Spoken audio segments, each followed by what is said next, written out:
Hello, everyone, and welcome to episode 8 of the Girly Nerd Podcast. Today, I'm joined again by my friend Darin from Nostalgia Cast and Back to Bluey. Thank you again for being my guest. Anytime. Today, we are counting down our favorite Alfred Hitchcock films. I thought this would be a good one for the time of year. You know, it's the spooky season. I always watch Alfred Hitchcock movies in the fall time. So before we get into our top 5, I want to go over just like Hitchcock as a director and how we came to, watch his films and enjoy his films.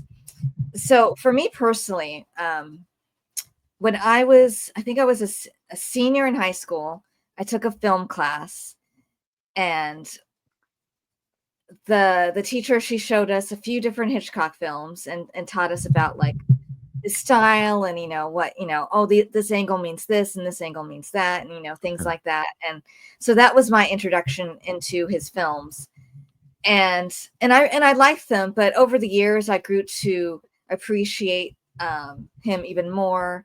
And he's actually, if I think about it, just as far as like number of films that I love, he's probably my favorite director. I mean, at least one of my favorite directors. Mm-hmm. He's very much praised and lauded, sometimes controversial, for his methods, understandably so. I certainly don't approve of all the things he did, but just on an artistic level, he's an amazing director, and I love his films. And I think so much so that his films they're studied, but they're kind of often emulated. Mm-hmm. And they try to duplicate, that sort of feel. I mean, they even have the term like Hitchcockian, which exactly. I use sometimes when I'm describing films that feel sort of like they could be a Hitchcock film. So what is before I go into my next point here, what is your like relationship with Hitchcock films? When was like the first time you watched one of his? Well, I think the first one I probably watched was Psycho. If you're going to hear about a director's name, you're going to start with maybe their most famous one. I don't remember exactly when I saw it or the effect it had on me, but Hitchcock is one of those directors that he's, up there with Fellini and Bergman and Kurosawa and, Ozu and all these Eisenstein, you hear about these guys that started the film movement. Hitchcock is definitely one of them. And then it doesn't take long to appreciate why Hitch is so revered. He's very good at the set piece. He's called the master of suspense for a reason, right? Yeah. Obviously, his famous story is, you have, what's the difference between a suspense and shock? You have two people talking, and all of a sudden a bomb goes off. It's shock, right? You have the same two people talking, but you show there's a bomb under one of their chairs. It becomes suspense because now it's a ticking time bomb. And so that was his motive throughout his entire directorial. Oh, well, once he you have the Lodger that kind of started at blackmail, and I think with The Man Who Knew Too Much in 1934, that's when it really started his, what Hitchcockian means. And so he kind of followed that suspense versus shock idea all the way from 1934 to the very end, like varying degrees, stuff like that. But yeah, like I said, it doesn't take long, maybe 2 or 3 movies to realize, oh, this guy, like, I can understand why he's so revered and why so many people want to be him. And again, he's just got so many films. You said he's one of your favorite directors. Like, yeah, like he's got so many classics. He's up there with everybody, and he is emulated, and people want to be like him. Everywhere from Spielberg to De Palma to Christopher McQuarrie with Mission Impossible: Rogue Nation. They're trying to be Hitchcockian in everything that they do. So yeah, he's very and again, we're going to keep this conversation to more the art, extent of the artist, because he has some very particular things, although that will bleed into a lot of his films. And so some of it's kind of hard to ignore, but some of it's really easy just to ride the train, so to speak. Yeah. And it's interesting because he's definitely one of those directors where he has such a style, and he's so good that he will be someone that if you take a film class, you're going to study Hitchcock. So like in my high school class, we studied Hitchcock. Then I took more film classes in college. And of course we watched Hitchcock films. Mm-hmm. So that gave me a chance. It was kind of nice. And especially in not in high school, but in college. So I got to see them like on a big screen. It was in a little theater. So got to see them like on a big screen, which was really cool. And, which ones did we watch? I think we watched North by Northwest and the original Man Who Knew Too Much, and I can't remember what the other one was, but so one thing I want to point out is like, as revered as Hitchcock is, him particularly and his films are not particularly like, they didn't get like a lot of awards and things like that. And the one that did, he was hired to basically direct that one. Yeah, so he received, and what is it called? So he was nominated for Oscars for how many Oscars was it here? 5, but never won for Best Director. He got an honorary award, that's like a lifetime achievement sort of thing, in 1968. So I'm like, I wanted to see what he was nominated for and who he lost to just to like compare. So first he was nominated for Rebecca, and he lost to John Ford for The Grapes of Wrath. Okay. Now that is one I would have given it to him, having seen both. I like The Grapes of Wrath and I like John Ford, but I don't know. I just think Rebecca, the directing of Rebecca, stands out more. Then he was nominated for Lifeboat. That lost to Leo McCarey for Going My Way. Apples and oranges with those movies. So, Spellbound, which I watched recently for the first time. That was a good movie. He lost to Billy Wilder for The Lost Weekend. I haven't seen The Lost Weekend, so I can't judge that. Yeah, that's quite the movie, so that's understandable. Rear Window, he lost to Elia Kazan for On the Waterfront. Like, I guess that's a good, and I didn't love it, but I understand it's well loved. And then he was nominated for Psycho, and he lost to Billy Wilder again for The Apartment. I know he lost to Billy Wilder twice. And I love The Apartment, but I don't think of the directing of that movie. Do you know what I mean? Like, that's another one where you're like, Psycho has like very specific, direction and shots, and I feel like it stands out more than The Apartment. The Apartment's a nice movie, but that's another one you could have like given him director and The Apartment Best Picture or something like that.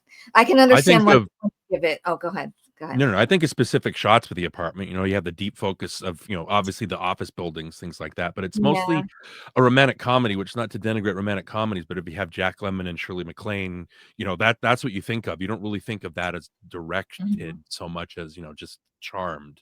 So I agree with you. Psycho is, except for a bit which we'll talk about later, like it's very, very, very well directed, and it's directed, you know what I mean, where the Apartment's more performance, I think, and writing.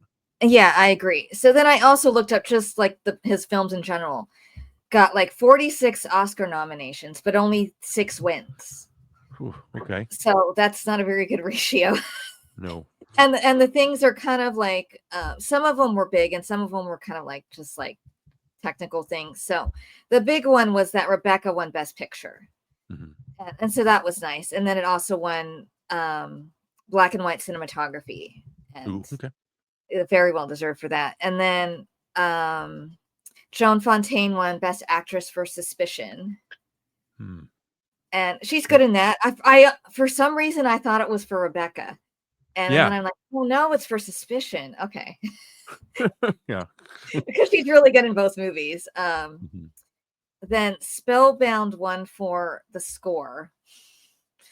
I don't really remember the score of that movie. I only saw it once though.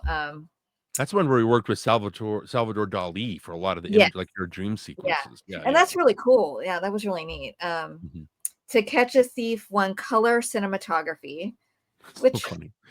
that movie is beautiful. So and then The Man Who Knew Too Much won original song for Que Sera. Que Sera, Sera, right? Yeah, that's a great song. I can.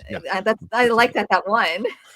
Yeah. But of all, they don't. It's like Hitchcock won Best Original Song. You wouldn't really think that. No. Master of Suspense. Yeah, Que Sera, Sera. Not. They don't. They don't meld. No. But So it was hard for me to narrow down like my choices. Not my top 4 were pretty easy, and then I had trouble with 5, and then my honorable mentions. But before we get into yours, I just want to briefly mention like I almost had like like I said, Spellbound was on there. I watched it for the first time. Really excellent movie. Ingrid Bergman and Gregory Peck, really great performances. Interesting story. I really enjoyed that one. Suspicion is really good, even if they wouldn't let them have the creepy ending. I still like the movie. I kind of, the romantic in me, I kind of like that it's happy at the end. I like, like Shadow of a Doubt's really good, especially Joseph Cotton's performance. I just watched Rope for the first time, and that's a really interesting movie because it's like, I think it's like 3 or 4 like long shots and really well done. I have to give the actors a lot of credit. I mean, because it's sort of like a play, and that was really, really interesting movie. I enjoyed it more than I thought I would, actually. Mr. and Mrs. Smith, which I think people don't even know. A lot of people don't even know. They think of that Brad Pitt, Angelina Jolie movie. Yeah, not the same. Right? This one is it's a really sweet romantic comedy with Carol Lombard and Robert Montgomery, and people should check it out because it's a really cute movie. I enjoy it. It's nice to see Robert Montgomery's a kind of actor who can be really charming and funny, or he could be really creepy. I've seen him do both, and he's really cute in this movie. And of course, Carol Lombard, she was like a force of nature, and it's so great. Even though it's funny, I was telling my mom. So, like I said, most people will probably think of that Brad Pitt movie. Now, when I hear Mr. and Mrs. Smith, I think of that song from Smash. Okay. You remember that song? I remember the musical. Yeah. The show. It's about basically it's like Joe DiMaggio and Marilyn Monroe want to check into some place as Mr. and Mrs. Smith, like anonymous. And it's just a cute little song. And then Foreign Correspondent is good. Saboteur is really good. I don't know it as well. To Catch a Thief, it's just like a lighter kind of fun movie. Really pretty. Effervescent is what I would use.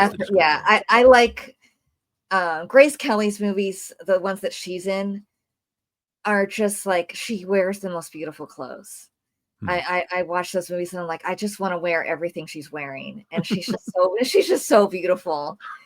And then like the Trouble with Harry is kind of cute. That's a really kind of lighter kind of film. If you wanted something that's a little bit more fun, I would say watch that one. And it's really it's like has like all that autumn foliage and atmosphere, and it's really pretty to look at. So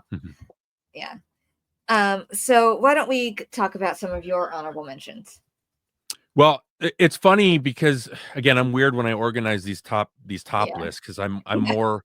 A lot of times I do favorites are different than greatest. You know what I mean? So we've talked about this before. So a lot of time I'm going to do greatest, like most influential. But so I've split my list into 2. So I'm going to have my most influential. People, when you think Hitchcock, you're going to think of his heavy hitters, right? You're going to think of the ones that.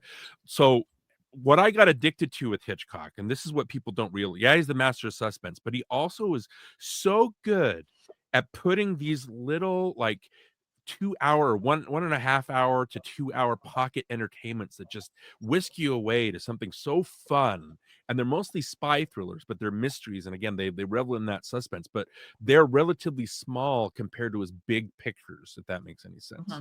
But people really need to realize he's made some really fun stuff. And I remember I had a group of friends when I grew up, and one of them who's the really big cinephile. It's not Johnny, who I obviously co-host Nostalgia Cast with. We had a friend named Mike who was very, very much a cinephile and was very serious about studying all this stuff. And he watched a lot of Hitchcock's his lighter fare spy thrillers, and just wasn't impressed because he thought, that's it. Like that's all that they are. Most famously in the 39 Steps, it's really a romantic comedy at heart about this guy. He's the wrong man and he's accused of something, and he literally gets handcuffed to this woman who keeps giving him up to the police. Yeah. And over the course of the movie, like, they fall in love and she begins to trust him, and it ends with a great shot of, after they figured out the mystery and he's been clear, they back up and it's just the shot of them clasping hands, like not being forced to, and that's the relationship. And I remember Mike watched that and he said, "That's it? Like, that's so dumb. Like, why is there no point to this?" Right? And I'm of the opinion that you need to have the fun stuff. It's just as you need to have a bad movie, Marianne, to appreciate a really good movie, and you really need to have the lighter, frothier fare from Hitchcock to appreciate his heavier hitters. And so all the ones that I got addicted to, and they're like a, what do you call a five? Not a quadruplet or a quintuplet, I guess you call it. But Quintet. quintet. I got it. So the ones his 1930s through 1950s. So I actually organized these five in the same. Like, I get the same level of enjoyment out of all of these movies. And so in no particular order, it's going to be this is the order: North by Northwest, Foreign Correspondent, The Lady Vanishes, The Man Who Knew Too Much from 1934, and The 39 Steps. So Foreign Correspondent, Lady Vanishes, Man Who Knew Too Much, 39 Steps. Those are like the four that he made in the 30s and 40s that were defined who he was. Like, that's Hitchcock to me, more than a Psycho or a Vertigo. It's like, these are the fun, frothy movies that he has the same level of technical skill, Marianne, that he has with the others. They're just not quite as serious, right?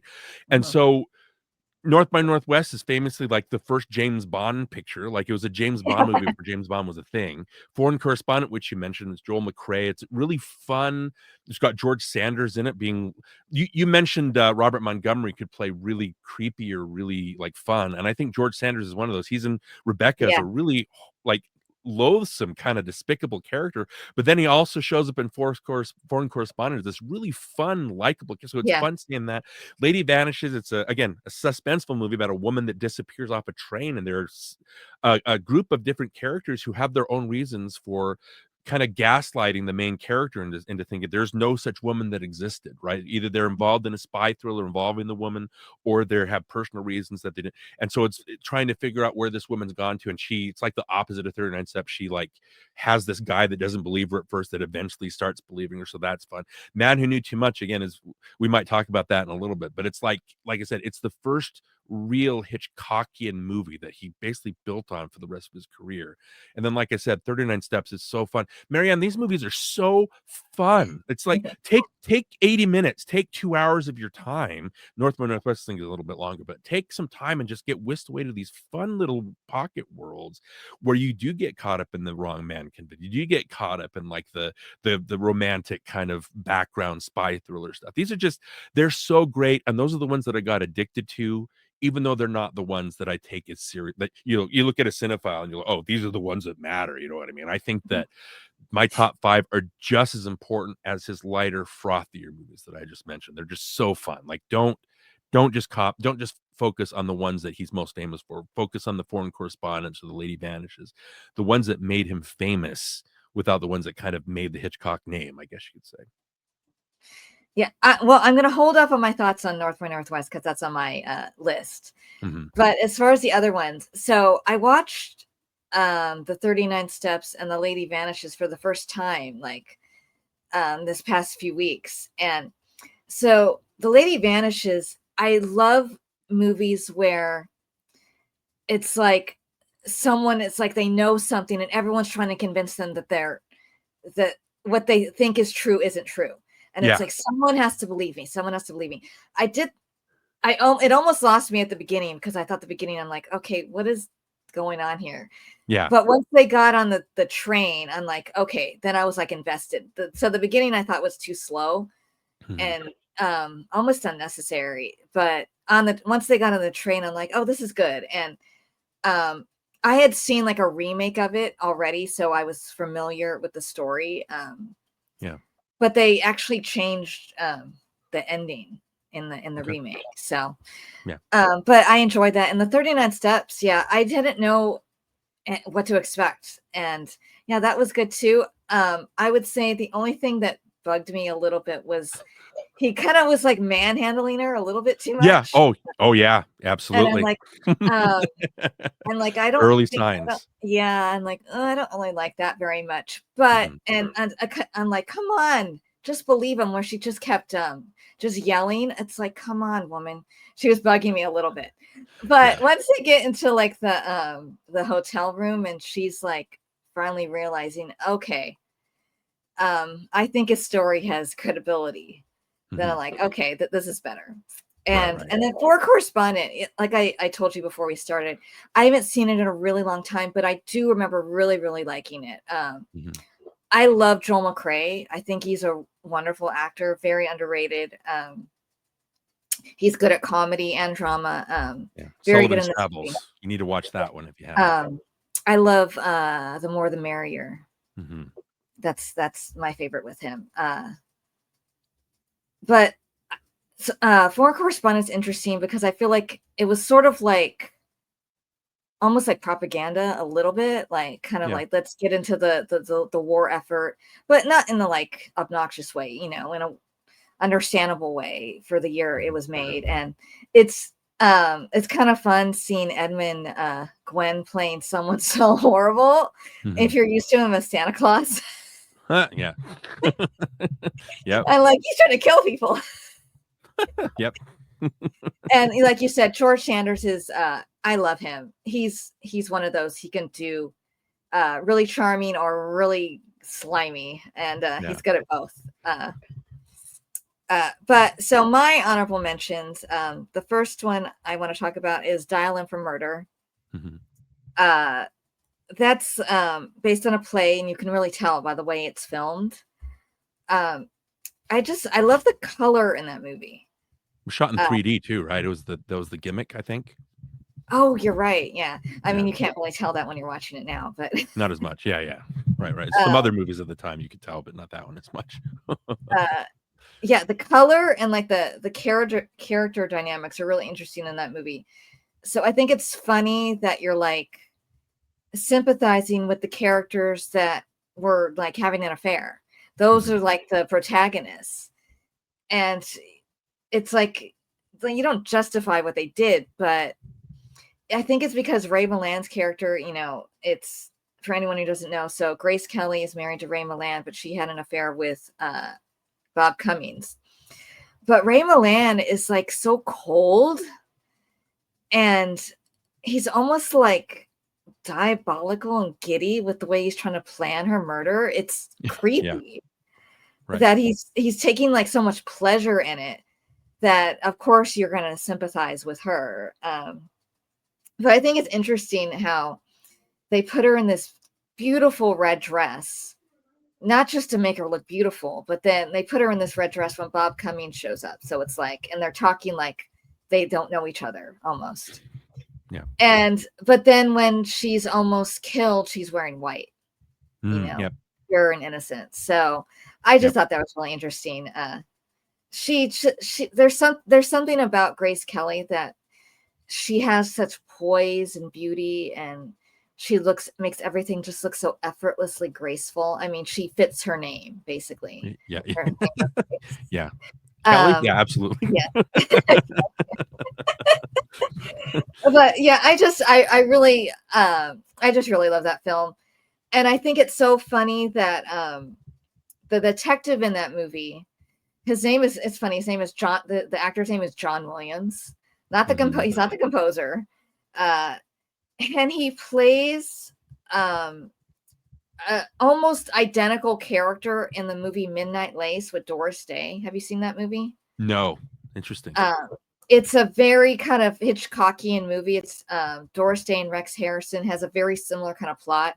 She's like getting phone calls from someone with like this creepy voice, and he's threatening her life, and like no one believes her because they're like, is she making this up?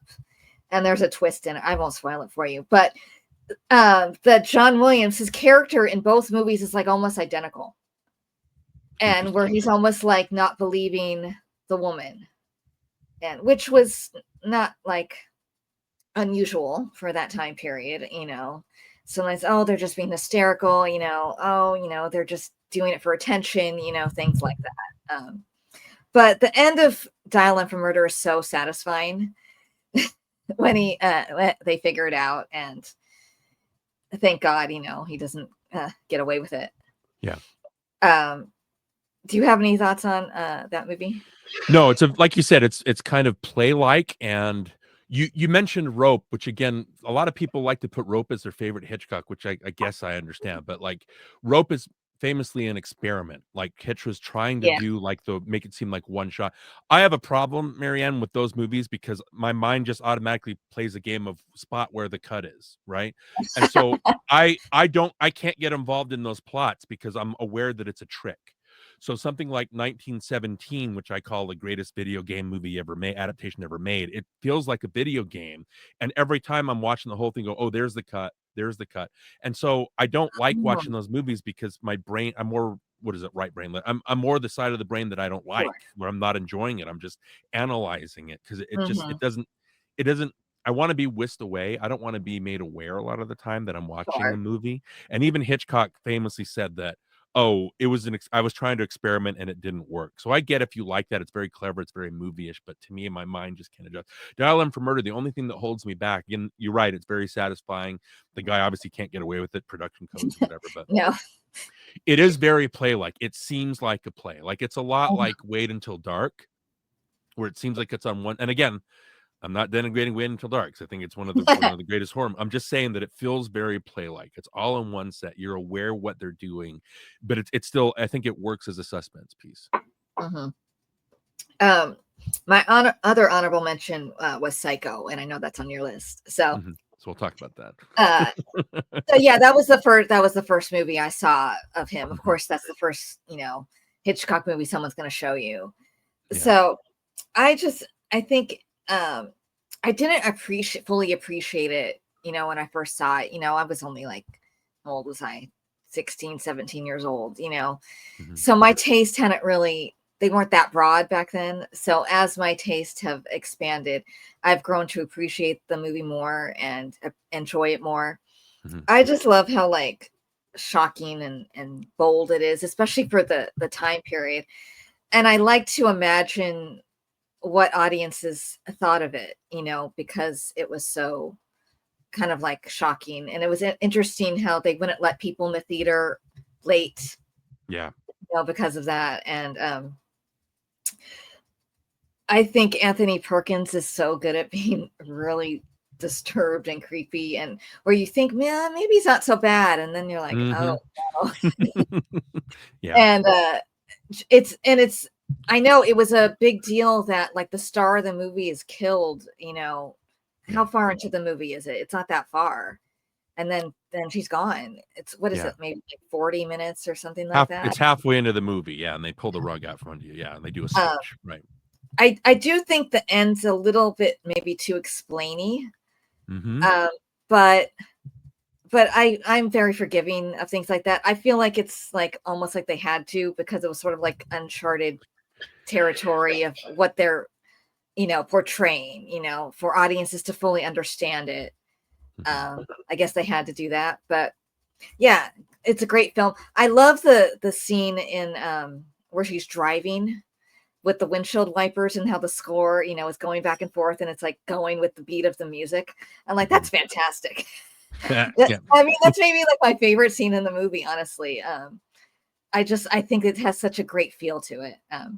Yeah. Was this your number 5? Yeah, it's my number 5. I guess to preface Psych, and like you have to put Psycho somewhere on your list, right? It's his most, right? Maybe his most famous work out of everything. That's one that most people have seen. Because again, you're going to start with the most famous one, right? I guess to talk about Psycho, to preface it, like you're looking at Alfred Hitchcock, like you look at, Marianne, you look at different directors and you appreciate them for different things, right? Like Ozu, you want a little bit of a slice of life, and that's what you get. Like with his movies, you get like repeated emotions. Fellini, Bergman, they're very, very personal directors, to the point where you might not understand what they're doing or talking about because they're so personal. But that's what I love about that. I want to get inside somebody else's headspace, for a time, right? Kurosawa could do the samurai movies. He could do the detective film noirs. He could do the like Ikiru. If I'm going to think of the word masterpiece, which that's going to come up a little bit later too, I think of Ikiru as being a masterpiece, a movie that makes you think and argue in your brain kind of thing. So again, you look at these directors, and John Ford, we talked about, you know, his Middle Distance, that kind of thing. So you look at these directors for different things, and Hitchcock, I think you want to be it's the master of suspense. You want to be entertained, and he might be the best director at that. But he's got a very signature style that he's stuck with again ever since Man Who Knew Too Much. Like his long shots, he'll always start, you know, well, not always, but he'll mostly start in a long shot, and he'll move closer and closer, so you focus on what's important, right? So his long shots kind of establish space, but then his close-ups establish like what's important, what you're supposed to be focused on. Like he would always say what's important in a frame is always going to be proportional to what the importance of the plot as it happens, right? So and he always has like you know, the close-ups that impart that single idea, what's trying, he has these moments of humanity that kind of interrupt like the suspense, things like that. So again, he's got a very formal style that he sticks to, and Psycho, until the last 5-10 minutes, it does that. So if you're looking at the filmmaking of Psycho, again, it's weird to think of because it's a cheat, right? You establish like Marion Crane as being the character, and she goes through an arc to the point where she's going to decide to, I'm doing the wrong thing, I'm going to bring the money back, right? But what you talked about with the colors of like was it a red dress, then it switches to a white dress, the kind of virginal and angelic, right? When you look at Psycho, when you have Marion and the Sam Loomis character, when they're having their affair in the hotel room, she's wearing a white bra. She's very innocent, right? But when she steals the money, you're it right. changes to a black bra, right? So it's like the darkness. So even in a black and white movie, there's colors, right? She's a little bit dark. When you meet Norman, he's kind of dressed in, I think, lighter clothes, but then later he's dressed in black. So again, it's to show you the soul. There's a bunch of uses of mirrors, like images, like Marion in a mirror, her subjective points of view, things like that. She looks in the rear view. And so also the mirrors, Norman wants to hide himself. You never really get a picture of Norman in a mirror because symbolically, he doesn't want to show himself, right? He doesn't want to show that he's actually the mother as well. Spoilers if you haven't seen Psycho. But then when Marion's sister is looking for her later, she spots there's a mirror in the mother's room. So it's all about subjectivity and how we look at ourselves. There's so much. And then you have the scene in the parlor where Norman and Marion are talking.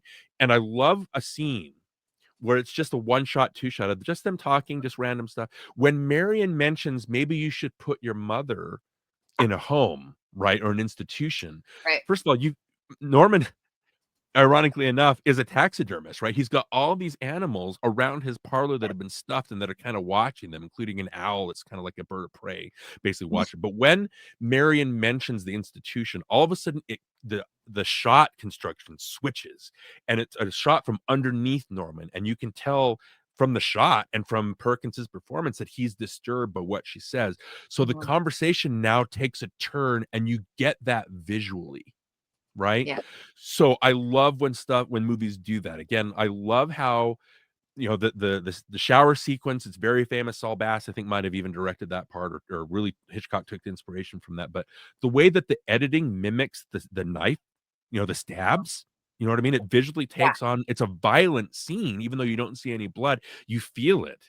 And you have the famous eye shot of how it backs up, and then it switches. So now Norman is taking over. But isn't it interesting how we sympathize with Norman trying to hide Marion's body because we think he's an innocent, even though we think it's his mother that did it. He's trying to protect. So our sympathies switch. So even when Loomis and the sister go to visit Norman later, you kind of sympathize with Norman in a way because you don't want him to get caught until you find out what the secret is. So again, great stuff, great reveals with the mother, things like that. Marianne, the Arbogast death in that movie, the way it's shot from above, you know what's going to happen. Arbogast is sneaking, the detective is sneaking into the house. You know he's going to be murdered.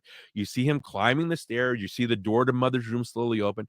I swear, Marianne, that shot scares me every time, even though I know it's going to happen. And I think it's because it wouldn't put it past Hitchcock. I swear he released maybe a dozen different versions where there are added frames or frames that he minused. And so you're never I'm never able to tell or guess the moment when mother just charges out of the room. It always scares me, and I'm just fascinated Um, by that. But then you get to that last 5 minutes. It's because of the code. You can't let people get away. It's like mhm. there's a movie called Peeping Tom, directed by Michael Powell of Powell and Pressburger, but that is a movie that has a very similar theme about a killer. It has a very similar kind of tone. He's basically murdering these women. He's using a camera, but the movie ends without getting any kind of reconciliation. It ends in a way where it's terrifying and you're kind of disturbed by it. And so you think about it constantly when it's over. Psycho, the way that it's shot, it has this psychiatrist come. It goes from very cinematic shots to now it's shot Hitchcock shot it with the TV crew to save on money, but it literally now it's switched to just one set. The camera doesn't really move. There's no artistry to it. It just cuts to whoever's talking. There's jokes about transvestites. It's all very coarse. It's not elegant. And it ends in a way where you walk out of Psycho feeling, oh, I'm good. I can keep living my life. Like everything's fine. It ended in a happy way, right? Whereas Peeping Tom, which got banned and got like, basically blacklisted, Powell got blacklisted for it, doesn't end in a way that makes you feel comfortable. Psycho is an interesting movie because it's for what 7/8 of its runtime. It's so brilliant, and it basically informs every horror movie ever made after it.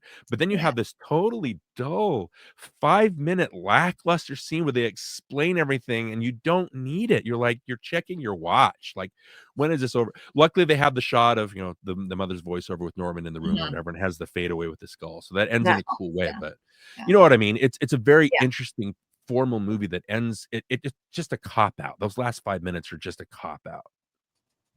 yeah. Like I said, it's very explainy. Yeah, and you don't need Um, it. You feel dumb watching it. You know what I mean? It's like, um, it's funny. I've seen it several times, but I never noticed that you never see him looking in the mirror. mhm, That's a really good observation. Next time I watch it, I'm like, yeah, that's very interesting. And yeah, obviously on purpose because of the duality of him.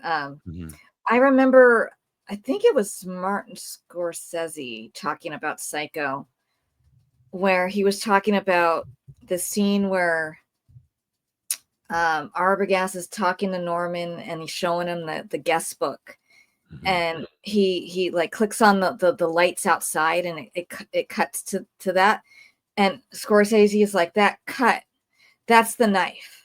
mhm. I'm like, oh, that's an interesting way to look at it. I'm like, yeah, kind of.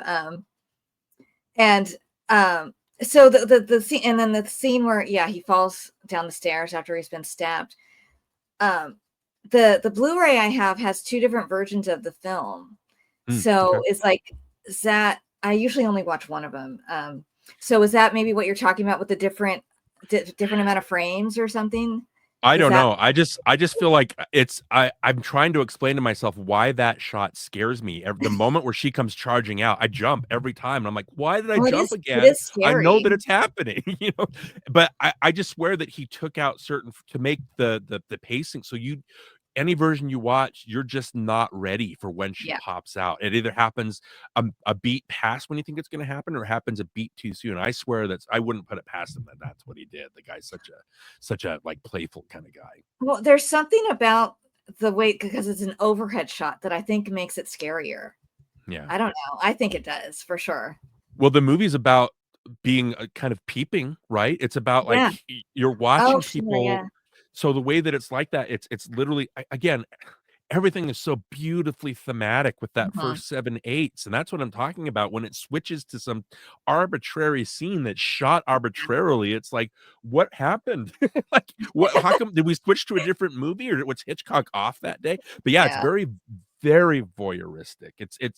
It makes you very uncomfortable that you're seeing a lot of this stuff. And again, Mhm. you're sympathizing. At the end of the day, you realize that you've sympathized with a psychopath, a Yeah. literal psychopath, and so it's and but you can feel Hitchcock off to the side, just kind of rubbing his hands together, and Yeah. you can feel that in a lot of his movies, even though they are uncomfortable. That's true, but still, fantastic movie. Yeah, you can't. That's why though it wasn't in my top five, and that's why it's probably your number five. Yeah, Uh, exactly. so it just missed. So my number 5 is The Birds. So that was the other movie that my high school teacher showed us. She showed us Psycho and The Birds. So what's funny is I remember, as serious as that movie is, there are some movie moments that they're a little hokey. A little bit, yeah. Because these poor little kids aren't good actors. So we're, you're not supposed to be laughing, but we were laughing. But, as I watch it now, it's like part of me is laughing still a little bit on the inside, but because I love kids, I'm like, oh, these poor babies, when they're getting attacked. But the interesting thing, and what I like about that movie is, I think the tonal shift is really interesting. So the beginning of that movie kind of starts like a romantic comedy almost, with Tippi Hedren and Rod Taylor. And then it shifts so dramatically that it's like night and day. Yeah, with a single bird attack. Yeah, it's like it just seems like the sweet little like romance, and then all of a sudden it's like, what the heck? Yeah. And the interesting thing about this movie and why I like it, well, two things. One is like the character dynamics, and then the other thing is like the sound. So there's no score, which I think is a really effective choice, and there's not a lot of sound, so there's a lot of quiet, or you just hear the ambient noise and stuff. So even when like they're scared, like Jessica Tandy, goes and finds the neighbor, she doesn't scream. She's so shocked and terrified that she can't even scream, which I think is really realistic and really effective. I mean, sometimes you can't even make a noise. You're so horrified. And then like the most famous scene in the movie where Tippi Hedren, she's waiting outside the school for the kids and Suzanne Plachette, and you just hear the sweet little children singing, and she's sitting there, and all the birds are, flying, landing on that like jungle gym behind her, and all you hear is like the singing and like the little tiny little flapping of the wings, and I'm like just so effective to me. I think a lesser movie would have music. They would add the music in to make it like more dramatic. And I really like that there isn't any. And then very interesting choice. I think Bernard Herrmann, who Hitchcock worked with constantly, right? Yeah. I think he was the sound consultant. That's an experiment that I don't mind. I think it's very interesting just using the sound of the birds. Like that's really the music, and it's kind of by the end you feel like you're beaten down and been attacked. So I think it makes it more suspenseful. Yeah, that visceral. That there isn't that it's quiet for a lot of the movie. There's no out. It doesn't let you out. Yeah. And then the other thing, I think Hitchcock movies aren't really like, when people think of Hitchcock, they don't really think of like the relationships in the movies. Not really. No. But even though the relationship between Marion and Norman, they're two sides of the same coin, right? They're both hiding. That's a relationship movie. It's just you don't think of it that way because you don't want to maybe think of it that way. But I like this one because Tippi Hedren, her name's Melanie. I think she's very guarded, kind of prickly, because of her mother leaving her. And so she has these very shallow relationships, and, she's not as wild as like these newspaper columns like make her out to be, but, she's living kind of like, kind of a shallow life because that's easier. If you don't get close to people, you can't like lose them, sort of thing. So I think it's interesting how the beginning of this movie, her and Rod Taylor have this like almost like instant connection. And she like sees something in him and like vice versa. And I just think that's really interesting because she goes to so much trouble so quickly to bring these lovebirds to this man's sister. I'm like, I don't think it's just because she's trying to prove a point. That would be an awful lot of trouble to go all the way up there just to, show him up or something like that. And I like how quickly they like bond. I mean, I know that's a thing, like trauma bonding is like a thing in films, but Mhm. how quickly that he's like a kind of a gentle kind of he's very masculine and strong, but he's very gentle. And that's what I liked about his character. And it's kind of sweet how he calls his mother darling. Yeah, he's a mama's boy. Absolutely. Yep. But I like that though, because it's not like creepy. He's just affectionate, and I think it's Mhm. interesting how Jessica Tandy, it's like she's just afraid of losing her son. That's why she's so cold. She doesn't want to be left alone, and it's kind of sweet how like Melanie's very attentive to her. When she's after she found the neighbor and she's like traumatized, and so she brings her tea and takes care of her.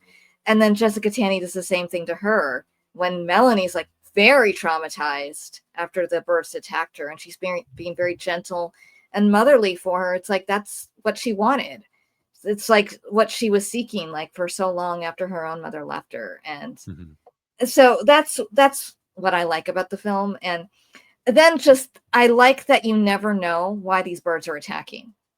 That makes Mhm. it way scarier, that it's just a complete unknown. And like they drive away and you assume they'll be okay, but it's like what's going to happen? I don't know.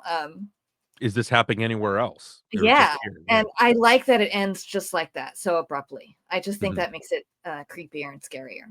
Yeah. So do you have any thoughts? Yeah, I think you and I had a conversation on Oh, Twitter about right. this movie. Yeah. So, again, everything you say, I agree with everything you say. It's as a technical exercise, it's great. Like, in horror movies, like the Suzanne Pleshette character, Annie, like, it's a very noble, like, giving Mhm. and when she dies, it's like she doesn't deserve that, but again, it's a Oh, horror it's movie. heartbreaking. Oh my Yeah. gosh, yeah. No, I find it funny when people watch horror movies and they're like, "Well, that person didn't deserve it." And I'm like, "But the other people that got eviscerated, they deserved it. Why are you signaling out this person?" So, you know what I Yeah. mean? It's a horror movie. Like people are going to be picked off for no reason. That's just how horror movies are, right? So I agree with all that. I love the apocalyptic thing of it never fully explains it. There's one scene where they're trapped in a diner where this woman starts yelling at Melanie about Yeah. it's you. They're connected to you. Everything was fine until you showed up. And what I find fascinating, again, you didn't see it this way, and you don't have to. But once you understand Hitchcock's obsessions, right? Once you like Psycho, fits that 39 steps was a very like it gave you kind of a window into what was going to happen with his career Mhm. and his phobias and things like that. But the way that the birds is structured, once I know about Hitchcock's his preferences, and once you know about his behavior towards Tippi Hedren on set, Yeah. which he kind of escaped, right? Because maybe it's just one incident, nobody else came out to complain about it. But Mhm. the way that the movie is struck, again, Melanie is a very strong character. Like people, like women and men, they all and the press all look down on her as this person who's very forthright. The way she comes into this town and she literally, because she went, not because, but when she shows up in this town, that's when the birds start, right? And Mhm.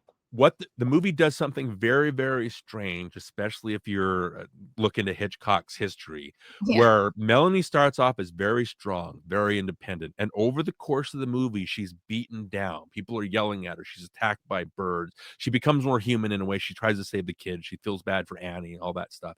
But by the end of the movie, this independent, strong woman has been reduced to this comatose woman that says nothing and has to be escorted out by her man and the overbearing mother to this car, right? It's very strange watching this movie, knowing that Hitchcock, his attitude towards icy blondes, right? And Mhm. his way of manipulating women and seeing them through the male gaze. Again, Marion is an object in Psycho, right? All Yeah. this plays out in my top 5 movies. I was looking at him going, ooh, that's uncomfortable, because I think every movie has that aspect in it. I just think it's strange that this strong, independent movie woman starts the movie off that way and then ends as a comatose.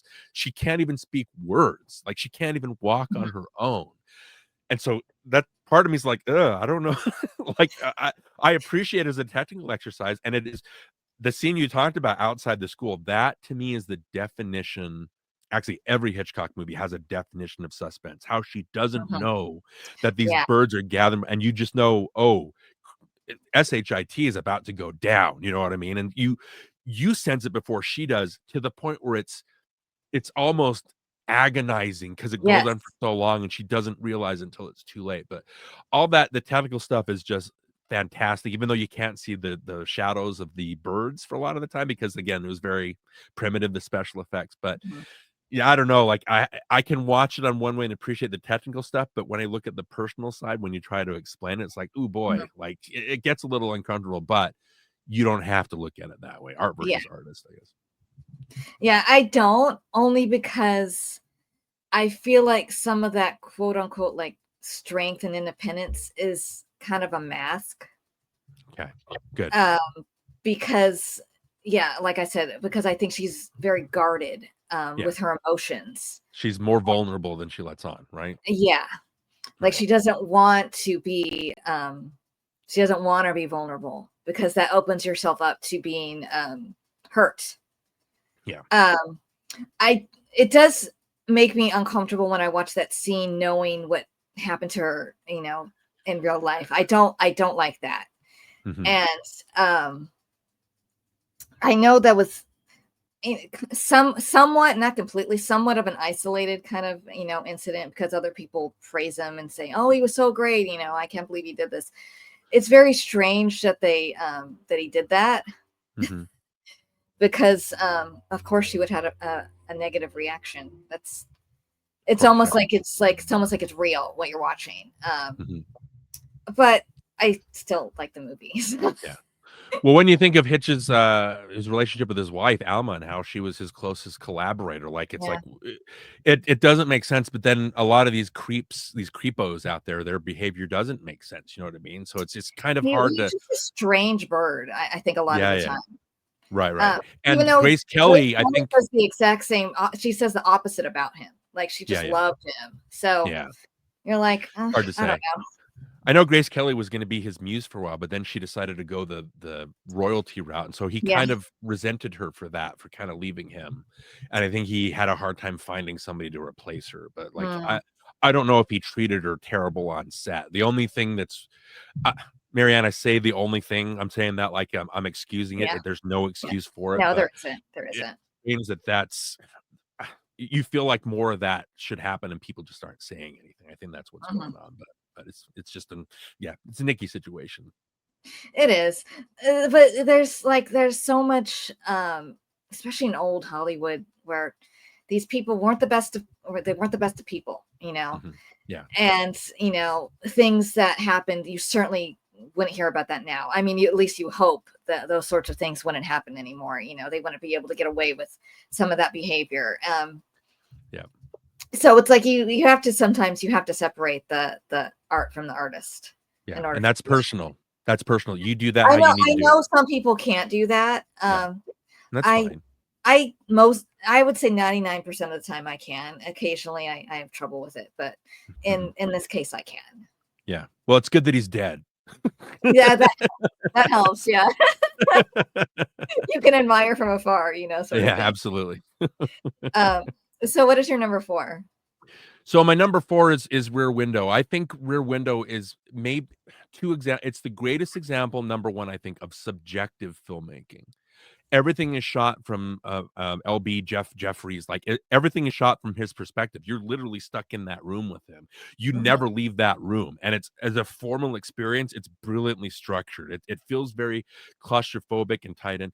It's also the de facto movie that I look to as kind of a metaphor for how we watch movies. Right? We are literally sitting, we're a captive audience watching all this stuff kind of mhm, play out in front of us, and we can involve ourselves, we can detach ourselves. The whole mhm. movie, even when it cuts, and it does, like, I'm gonna obviously spoil it. You need to see Rear Yeah. Window. You have to see these movies before you listen to this conversation, I guess. But the Yes. way that the Raymond Burr character comes into Jeff's room and it switches to his subjective point of view, right? That's the only time it really switches away. Because again, Jeff is sending his women off to like do investigating for. He's sending them into danger, and they're willingly doing this for him because they love him and they're gluttons for punishment, I guess. But so even when it switches and the Raymond Burr character, it shows his subjective point of view when Jeff is flashing the camera flash at him, right? everything about the movie is so wonderfully subjective, and it sticks to that subjective idea all the way through. I just think it's very beautiful. But again, you can go into details of like everybody, like the woman that like pretends like she's in a relationship. You can tell she's really lonely. You find out all these things about these characters. Obviously, you don't know the Raymond Burr character, what he's up to. Did he kill his wife? Did he not? That kind of stuff. But it's just beautifully done. But again, it goes back to Grace Kelly, the most beautiful. You know, when you see her for the first time, it's literally like she's coming in. That's what you watch movies for, right? Yeah. It's a shot, a subjective point of view from his point, and but he doesn't appreciate her. Like the first time you see her, she shows up in this gorgeous dress, like they're going out. She knows that they're not going to go out, but she dresses up anyway because she just wants to feel like a woman. And he denigrates her. He doesn't respect her, and so, but still, and even his therapist, you know, she goes out and does stuff. So when he it's just crazy because when so Stella's his nurse, and then what's Grace Kelly's name? It's Lisa, right? Lisa, yeah.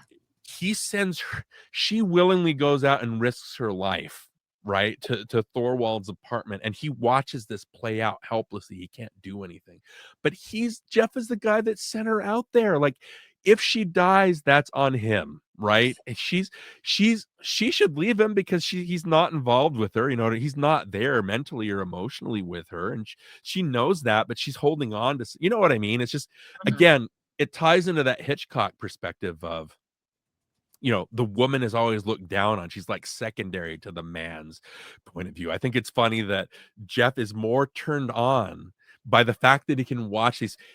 Marianne, there's a symbolism to his lens, how it gets longer in some shots and how it stays shorter in some shots. There's some very Freudian imagery going on in there. So Hitchcock is not very subtle about that stuff. But the fact that these women are willing to do these things for him, and all he can do is watch. He's sending them out there helpless, and he can't do anything, and it's on him, right? It also ties in with James Stewart, who before the war was this very wholesome, you know, everybody loved him. And then with Hitchcock and some other directors, Anthony Mann, I think, they tapped into something with Jimmy Stewart where there was a dark side to him. And I think, even though I love him and Mr. Smith Goes to Washington, It's a Wonderful Life, he's a paragon of goodness, right? Tom Hanks, obviously, who we've talked about before, he emulates in a lot of ways Jimmy Stewart. But I love the way that they make Jeff and then later Scotty in Vertigo. They make, or before this in Vertigo, they make them such these despicable characters, but it's Jimmy Stewart. So you kind of like, I don't know, I'm going on and on about, but I just think that this movie is so beautifully as a structured piece, a suspense piece. I think it's great, but it's also it's uncomfortable because it's following those same things that Hitchcock likes to kind of dive into. It's a fascinating, perverse, uncomfortable movie, and I think that's kind of what you want in movies. You want to have that gamut of emotions that you go through. Yeah, well, Rear Window's my number 2. Okay, that's right. I love this film. I love how meticulous and well crafted it is, you know, from the one perspective.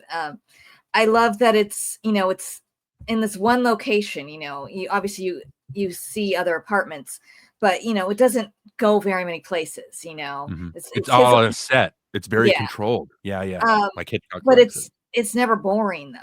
No, you know, it could be, but it's like 12 Angry Men, you know, it's only in the one thing. It's so compelling and so engaging, and you're glued to, you know, the screen when you're watching it. Because it's the framing, it's the way that things are shot. It's very expressive, that ties in with what you're watching. It's never dull to look at. That's the other thing. Hitchcock is not a lazy filmmaker. And just the premise of it is so unique. I don't think, I mean, I could be wrong, but I don't think there was a movie like this. I don't know. Is this like the first kind of movie like that? I mean, well, if you look at like Vertov and some Russian filmmakers, like the ones that were very, but I don't think those count as entertainments. You know what I mean? They weren't made to be entertaining blockbuster movies. I think so. And because of like the premise of the movie and even like Jeff and Lisa's relationship, in many ways, it still feels really timeless.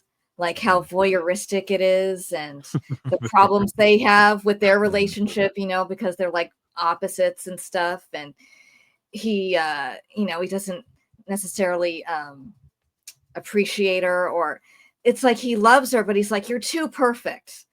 And oh my gosh, that's how so many men, it's like, there's something wrong with you. That's the problem. It's like, so I can't be with you because you're too perfect, sort of thing. Yeah. Fascinating. Men are gross. A lot of the time. I'm not quite as harsh on his character as I don't watch it with such a harsh lens as you do. Yeah. Because so when's the last time you watched this? Oh, I watched it maybe earlier this year. My daughter was going through film school, and that was one of the not film school, film class, and that was one of the movies on her list. So I watched it the other day, and I'm like, I feel like he's not really sending them over there. Okay. It's like they get it in their head, we need to go over there, and he's like, what do you mean you're not going to go over there? I mean, he doesn't. I mean, they were like gung ho, let's go do it. And I love Grace Kelly. She's like, yeah, I always wanted to meet Mrs. Thorwald. The way she says that cracks me up. This is one of my favorite performances, probably my favorite performance from her. That and like High Society. But it's like he can't really do anything. He can't really stop them. He doesn't put up that much of a fight, but I feel like it was really their idea. Yeah. And because they were like really like into it, like, and that's what I kind of like about it, because it's like she's like gets really like excited when she could do something like with him. Almost, it's like it's a way of connecting with him. And that's like a turn sort of in the relationship. And I like the end of the movie is sort of ambiguous, and it's like she's dressed completely differently. She's like in pants and like a shirt, but she's still reading her, her, what is it, like Harper's Bazaar or something magazine. Yeah. So it's like the interesting part of the movie is as far as their relationship. It's like, you feel like, yeah, they probably shouldn't be together, or they wouldn't work out, but maybe they could if they both compromised a little bit. That's the only way it would work out. It's going to be harder for him than her, I think, to compromise, because she was already in the film. She's willing to show him, I can do this, I can do that. She's still frilly and everything, with the nightgown and stuff. But she's like, see, look, I can travel light, and which is sweet, and you can appreciate the effort she's putting in. But sure. But yeah, in many ways, that it's timeless. It's also very much a time capsule because of the way that they're in danger. Because like when he's sitting there and watching her, and he's so helpless, and he can't really do anything except he was called the police, but he's like, it takes a while. If this was now, it wouldn't be very suspenseful, because it's so much easier to get help these days. Cell phones. Right. Yeah. So it makes it more suspenseful. But what was the other thing I want to see? I love Jimmy Stewart's performance in that moment, because he's so helpless, and you could see just the utter terror on his face, and he's like, God, I can't do anything to help her. Yeah. And like you said, it's like it would be kind of his fault, because he's the one that was looking. If he wasn't looking into this, she wouldn't be in danger. I mean, she went over there willingly. And I watched this video where it said, so Grace Kelly did all that herself, like climbing over the fire escape. She's like, I want to do it. And Hitchcock let her. The producers didn't want her to do it, but she's like, no, I really want to do it. So he arranged it so they wouldn't know about it. And he's like, okay, go ahead, you can do it, And it does, you could tell it's her, and it makes it more realistic and authentic. But you appreciate her commitment, and because she could have fallen and hurt herself really easily there, but and that's probably why Hitchcock really liked her. She was willing to do stuff, right? She wasn't a frilly. I love that sort of the dark humor, and and Thelma Ritter is so good. She's so fun. You have to mention her. She is so funny, and so much of her dialogue, like when she's giving her the massage, wasn't scripted. She just made it Oh, up. yeah. Okay. That figures. And so much like the I forget. Oh shoot, I didn't write down the screenwriter's name. He got like angry. They're That like, they were changing his eyelids. yeah, that she's Yeah. like showing him up basically. And he's like, well, Yeah. but Hitchcock's like, but she's great. Yeah. John Michael Hayes. Yeah. They're not falling asleep when they're listening to her. I'm like, ooh. Wow, okay. Ouch. That's I know that's a burn. But the scene that it's funny that you brought up Wait Until Dark, because that scene with the flash bulb yes. reminds me of that scene in Wait Until Dark when she's lighting the matches. Mm-hmm. And I feel like they probably took like inspiration from Rear Window, very much so. It's very, very similar. The way I think is it Ellen Arkin is like trying to get at her, and yeah, that's really well done. The way that the flashes and the red, with the red, that's very tense when you're watching it. And if that's his point of view, it's red, like he's murderous, right? It's that's interesting too. Yeah. Why would it be red? Unless it's subjective from his point of view. That's fascinating. And it's funny when I I want to say it was like maybe the second or third time I watched this movie, and I didn't realize that was Raymond Burr, because I remember Perry Mason, and I'm like, oh my God, that's Raymond Burr. I didn't recognize him. Yep. And I felt so stupid. I'm like, I can't believe I didn't recognize him. Well, he's this big brute. He's like a brick wall in this movie. And Perry Mason, and I know him as Steve Martin from the American Godzilla. Like he's not a brick wall in those. He's a very small kind of human observer. In Perry Mason, he's an observer, right? So yeah, I don't blame you for not recognizing him, because he's a brick. He's a walking white-haired brick. The funny thing that I saw on this video I was watching was they Hitchcock purposefully made him sort of look like David O. Selznick. And made his manner because he had like a falling out with him, so he made him like that's funny, sort of walk like him, and that's why he made him like it's like glasses. Oh, you're the villain, so he can make ourselves like the villain in his mind. I'm like, that's funny. That's great. But well, let me backtrack a little bit, Mary. I don't mean literally that Jeff sends them. He doesn't like give them like you must go, but it's fascinating because there's a turn. Again, you're looking at Lisa. She so desperately wants to be with this man that she's willing to change herself to do. And so the whole movie, she and the shoot, I keep forgetting, it's Thelma Ritter, but it's what is her name? It's Stella, right? The nurse. The whole movie, they're like, what are you doing? Like, stop doing this. You're being a pervert, right? You're stop watching these, live your own life. And then there's a turn where all of a sudden they decide, okay, this isn't working. I to be able to be with this man, that's what Lisa's thinking. I'm gonna become. Let's kind of take things from his point of view, right? And so when she does that and she turns, and it's the same thing with the nurse, with Stella, they're having, like you said, so much fun. They've become part of his world now, and that's in a way that's what makes him more attracted to Lisa's, because she's willing to do this and take part in this voyeuristic lifestyle that he has instead of her own. Everybody look at me. It's like I want to look at everybody else, that kind of. So yeah, it is funny that and it's fascinating and a little perverse that they're so into doing this stuff that they've been lambasting him for the whole movie.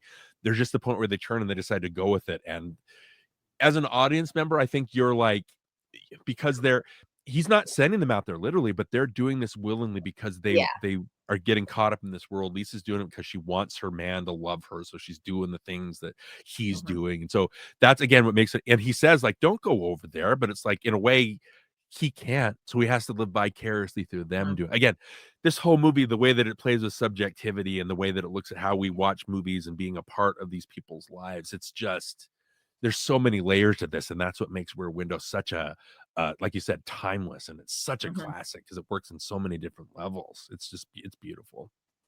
But I do agree though that his character is like far from perfect, and not the greatest. She's way more willing to compromise than he is, and so and it's like come on, dude. Throw her bone a little bit. This is Grace Kelly. What are you doing? Yeah. Oh, but the other moment I want to point at, that I love the moment where it's going back and forth between Lisa's over there, but then you also have they call her Miss Lonely Hearts, the one underneath. Yeah. Where she's in this dire circumstance too, and you're like, you're competing with, like, they're both, and it's like, what do I do? What do I do? You know, you want to be able to help both of them. And watching that woman is so heartbreaking and so, like, relatable to so many people, and very realistic, and it's so sad. And you love that moment where she's brought out of it, and that they didn't have to, they were able to help Lisa because something else brings her out of it and stops her from hurting herself. They all become part of Jeff's world. They all get involved now. What's going on over there? Yeah, it's very funny. And I like that that character has like a happy ending, sort of, where she goes into the musician's apartment. She's like, this music has helped me so much. And yeah, absolutely. Yeah. But are we going to your number 3? Okay, if we want to, we're done talking. We could probably talk Rear Window, like, for I mean, it's a great movie. That's why it's my number 2. Jimmy Stewart, he's so good. I, like you said, I love how he's different in the Hitchcock movies, for sure, and it gives him something different to play with than he was able to do before.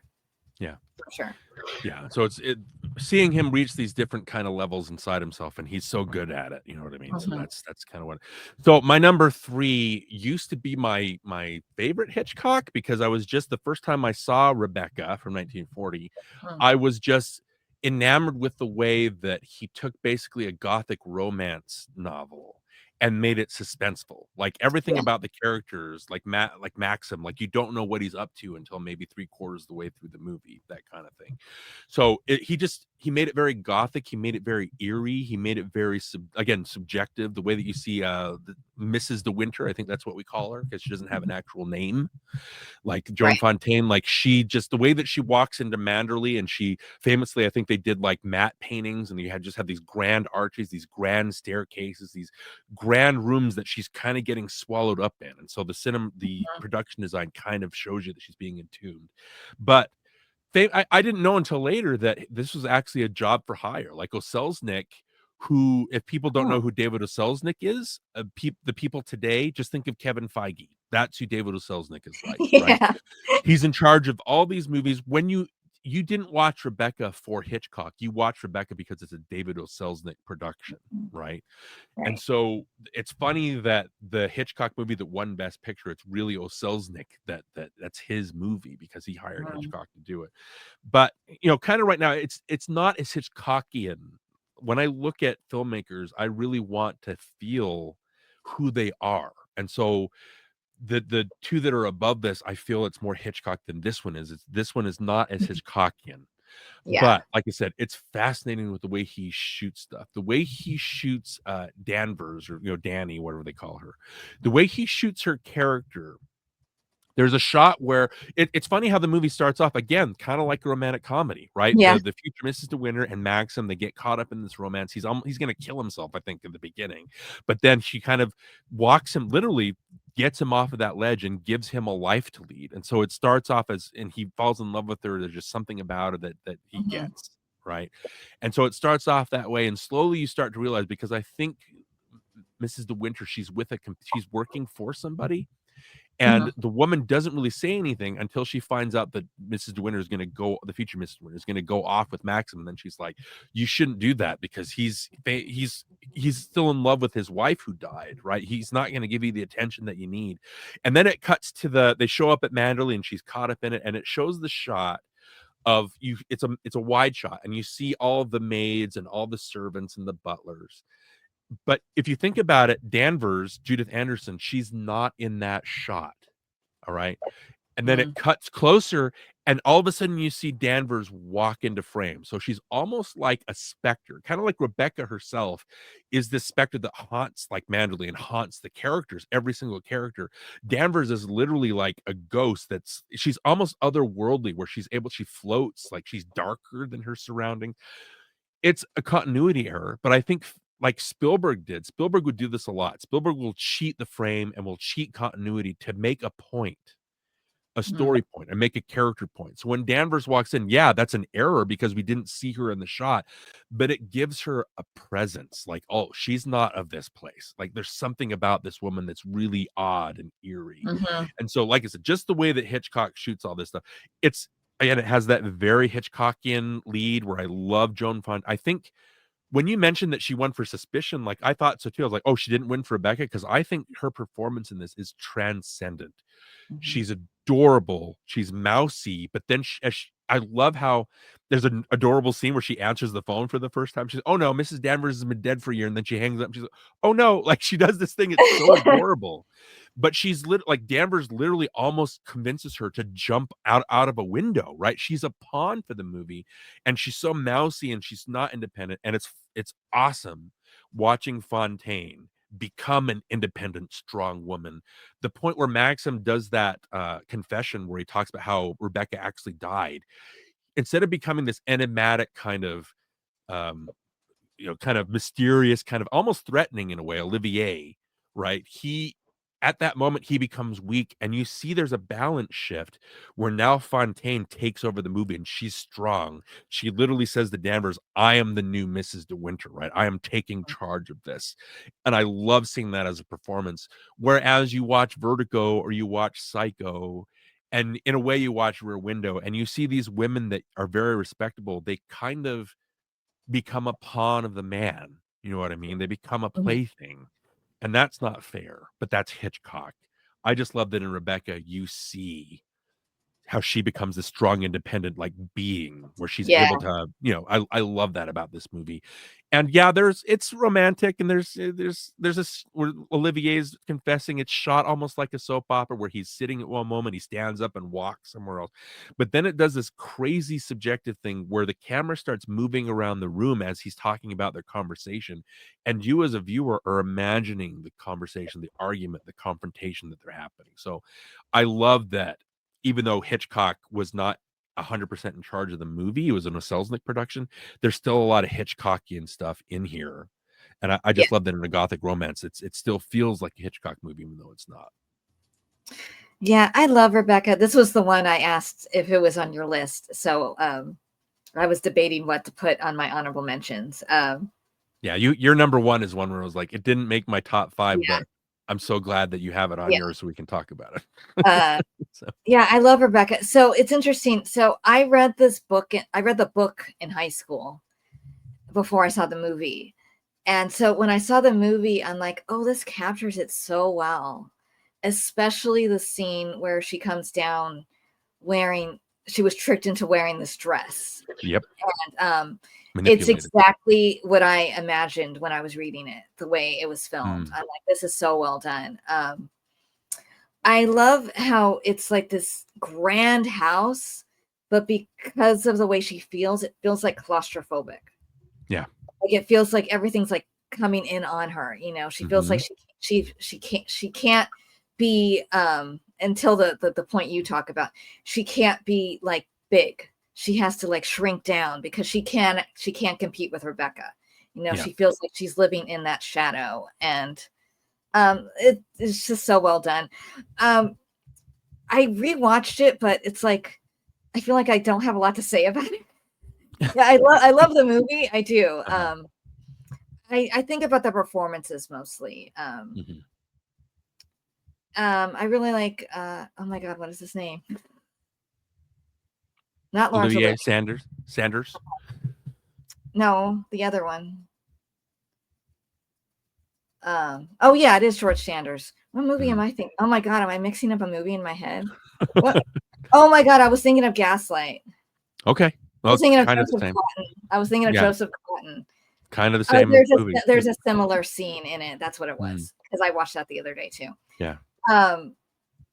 I love how she pretends to faint and like pretends like she's pregnant for his benefit. So it's like that's a case of her being stronger for him. She's appearing weak, but she's not. She's doing it for him. Yeah, there's a strong. Yeah, she's making a choice. Yeah, and I love how I'm a big fan of the Jane Eyre, and this is really similar. Yes, that too. Very, very similar. So I like the similarities. The sort of the crazy lady in the attic sort of thing. Yeah. And how there's a fire at the end, and right. And what is the actress who plays Mrs. Danvers? What is her name? Judith Anderson. Judith. She is so good. Oh my gosh, she is so good in this movie. So much so that in other movies, I wasn't clocking that it was the same person. So I've seen her in other movies. I'm like, oh my gosh, that's Mrs. Danvers, because she's got this like sort of maniacal look on her face all the time, and she just is so creepy that it wasn't registering that she was in these other movies. Yeah. Kind of like Raymond Burr, because he's creepy in Rear Window and looks different. That's just a credit to her acting. And yeah, it's nice that at least one of Hitchcock's movies won Best Picture. Right. And then it doesn't have all of his touch, like you said. It does have some of his like touches. Well, it's interesting. I love that you said you like this, you love this movie, but there's just not as much to talk about, right? Yeah. And I think that's because, again, it's Selznick is a money man, right? He's the studio guy, and Hitchcock. I think they had arguments where Hitchcock wanted to do more personal stuff, and so he was able to sneak a lot of stuff in there. But Selznick was like, "No, like I'm in charge, like putting my foot down." The Judith Anderson thing, I think it's fascinating too, because there's very homoerotic stuff underneath, subtextual. Yes, there is. Yeah. The way that Danvers, there's a part where they're in her room, and the way she's got everything, like it's almost a tune, it's like everything's she seems like she's in love with Rebecca. Yes, sure. The way she holds up a negligee in a way that's, I don't want to say creepy, because I don't want to denigrate the LGBT, that thing. But the way that it's so subtextual, and the way that the Hays Code was at the time, they couldn't come out, even though I think in the novel it makes it more explicit. But they couldn't come out and say that was her character. And Judith Anderson says she didn't play her as a lesbian, but that's definitely how her obsession with Rebecca is so strong. The way that she would wait up for her at night, the way that she would brush her hair and put her to sleep, and the way Rebecca had a pet name for Mrs. Dan, we called her Danny, that stuff. It's all there. And like I said, there's some, when you read the Du Maurier novel, who also wrote The Birds, strangely enough. Yeah. You read that novel, and again, it's a gothic romance, but it is a romantic, like Jane Eyre kind of thing, even though it has like a creep factor to it. But the stuff that Hitchcock introduced, like I talked about, the subjective camera work, or the way that the production design kind of entombs Mrs. Danvers, Mrs. De Winter. There's some very Hitchcockian stuff going on. It's just the thing that holds it back is it's not 100% Hitchcock. I wouldn't call this movie Hitchcockian. It's a movie that has some great Hitchcock moments. Yeah. So we could go to my number 3. My number 3 is Vertigo. And so this is a movie that I mentioned this on my Halloween episode, where I talked briefly about Hitchcock movies. Where every time I watch this movie, I feel like it alters my brain chemistry. Yes, exactly. Yes. This movie is just like, if I was picking like his greatest movie, I'd pick Vertigo. It's not my number 1 favorite to watch. It's my number 3, but they're so close together. And it's a movie, every time I watch it, I like it more. And there's just something about it. It has just this aura about it. It's and the tone, it has like, it's romantic, but then it's also very creepy sometimes, and disquieting and suspenseful, and the pace and the tone of it, and the score. Oh my gosh, the score. I love Herman again. Yeah. And just oh wait, I think I skipped a movie. I did. Uh-oh. I skipped a movie. Well, we can go back to it. I skipped my number 4. Oops. Oh, okay. Ooh, I'm not good at numbers, so that's fine. Anyway. I'm just looking at my notes. I'm like, oops, I skipped something. Oh, you know what it was? I was comparing the 2 movies. So Okay. do you want me to just keep talking about Vertigo, or should I go back? You know what, Mary? I think it might be interesting. Let's talk about your number 4, and then we'll come back to Vertigo, because we're going to get. Okay, we'll just go back into. stuff. I'll just talk about them back to back. Yeah. So my number 4 is the 1956 The Man Who Knew Too Much. Mm-hmm. Not the original. So I saw the original a zillion years ago. So I don't remember it really, like the differences between it. I don't really remember it capturing like my interest very much compared to the remake. Can I ask you, is it because Doris Day isn't? I know that you're a big Doris Day fan. It's because Jimmy Stewart and Doris Day. I love them in the movie. Okay. I love Doris Day. I think she's a wonderful actress, very underrated actress, because most people think of her as like a comedic actress or a musical actress. They don't think of her dramatic roles. She didn't make that many, but the one she did, she's very, very good. And I really love the 2 of them together. And I think it's such a shame that this is the only movie they made together. Yeah. Because they would have been really good in like a comedy or something. But as far as this movie, so I'm going to bring this up when I talk about Vertigo. I love the pacing. I love how slow it is. Now, some people would probably watch this and go, oh, this is boring. I don't like this. It's too slow. And that is what I love about it. Mm-hmm. I love that it's a slow mystery. You don't know what's going on. It's like, I talk about this in a few articles I've written when I talked about this movie. It's like you're slowly peeling away the layers of an onion. Exactly. So, you feel you're in the place of this couple whose son has been kidnapped, and you feel such sympathy. At least I do. You feel such empathy for them, and you understand their fear.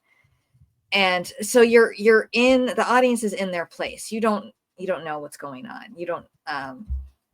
So I like that it goes in directions that go nowhere. Mm-hmm. That it's completely like when he goes into like the taxidermy place. There's no point to that at all. It goes nowhere. But I love that. And because those people in there are weird and they seem suspicious. And that's what I like about the movie, that it's like you have to figure it out. They're like, oh my gosh, it's a chapel, it's not a person, sort of thing. Yep. And of course, Jimmy Stewart's really good in the movie. But like you said, I want to talk about Doris Day's performance, because especially the scene where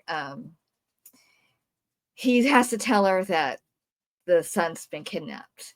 And he's like, please just take this. She's like, fine, I'll take it. And she's like, oh, you tricked me, because he knew she would be really upset. Mm-hmm. And, I don't have children, but I have a niece and nephew.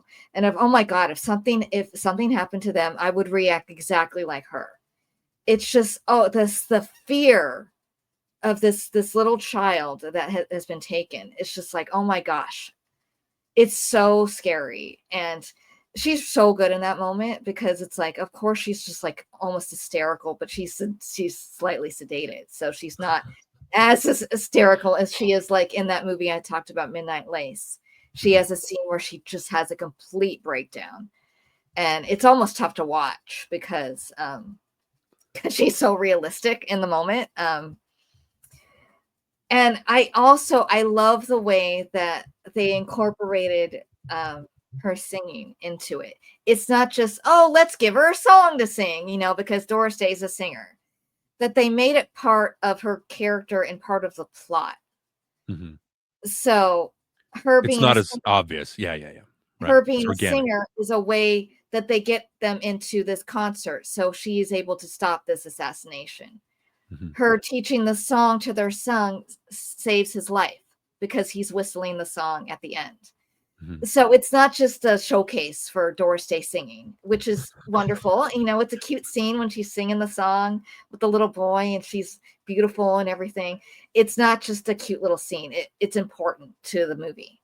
So I just think that's a brilliant way of doing that, because a lot of old movies, when they would have singers in the film, they would put a scene in where they're singing, and there's no point to it other than let's show them singing a song. It's like a Right. show for their talent.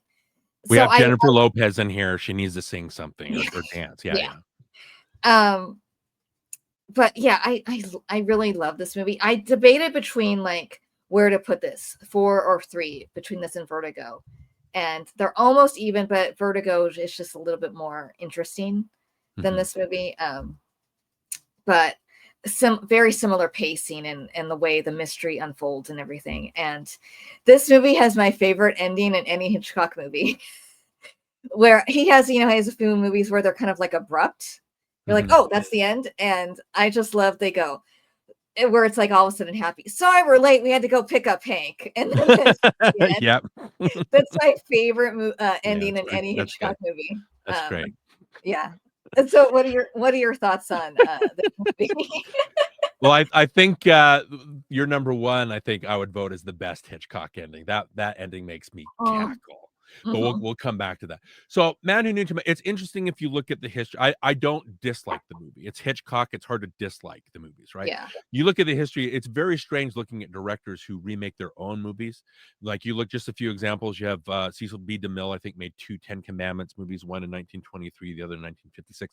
Frank Capra remade Lady for a Day in 1933, As Pocket Full of Miracles in 1961. Michael Haneke did 2 versions of Funny Games, one in 1997 and 2007, which I didn't need the 2007 one because I think the 1997 one does a great job. And then George Slicer did The Vanishing, which has one of the greatest twist endings I've ever seen in a movie. And then he did his own American version that totally screws that ending up. So anyway, that's beside the point. I just think it's interesting that you have a history of directors who weren't satisfied the first time, or maybe they tried to redo something for an American audience. I think it's interesting that Hitchcock looked at his 1934, which I told you was one of my honorable mentions, which he looked at that as kind of an amateurish movie, and this is the expert movie. But and I can see that technical wise, and the way you're right. He does make Doris Day, being a singer, organic. The way she teaches her son, that's organic. You know what I mean? It's not a total cheat. But there's just something about Hitch's earliest kind of sloppier. He's not quite there, but that's part of the fun. Like you can see like the seeds. I just love that it's half as long as the remake. The Royal Albert Hall.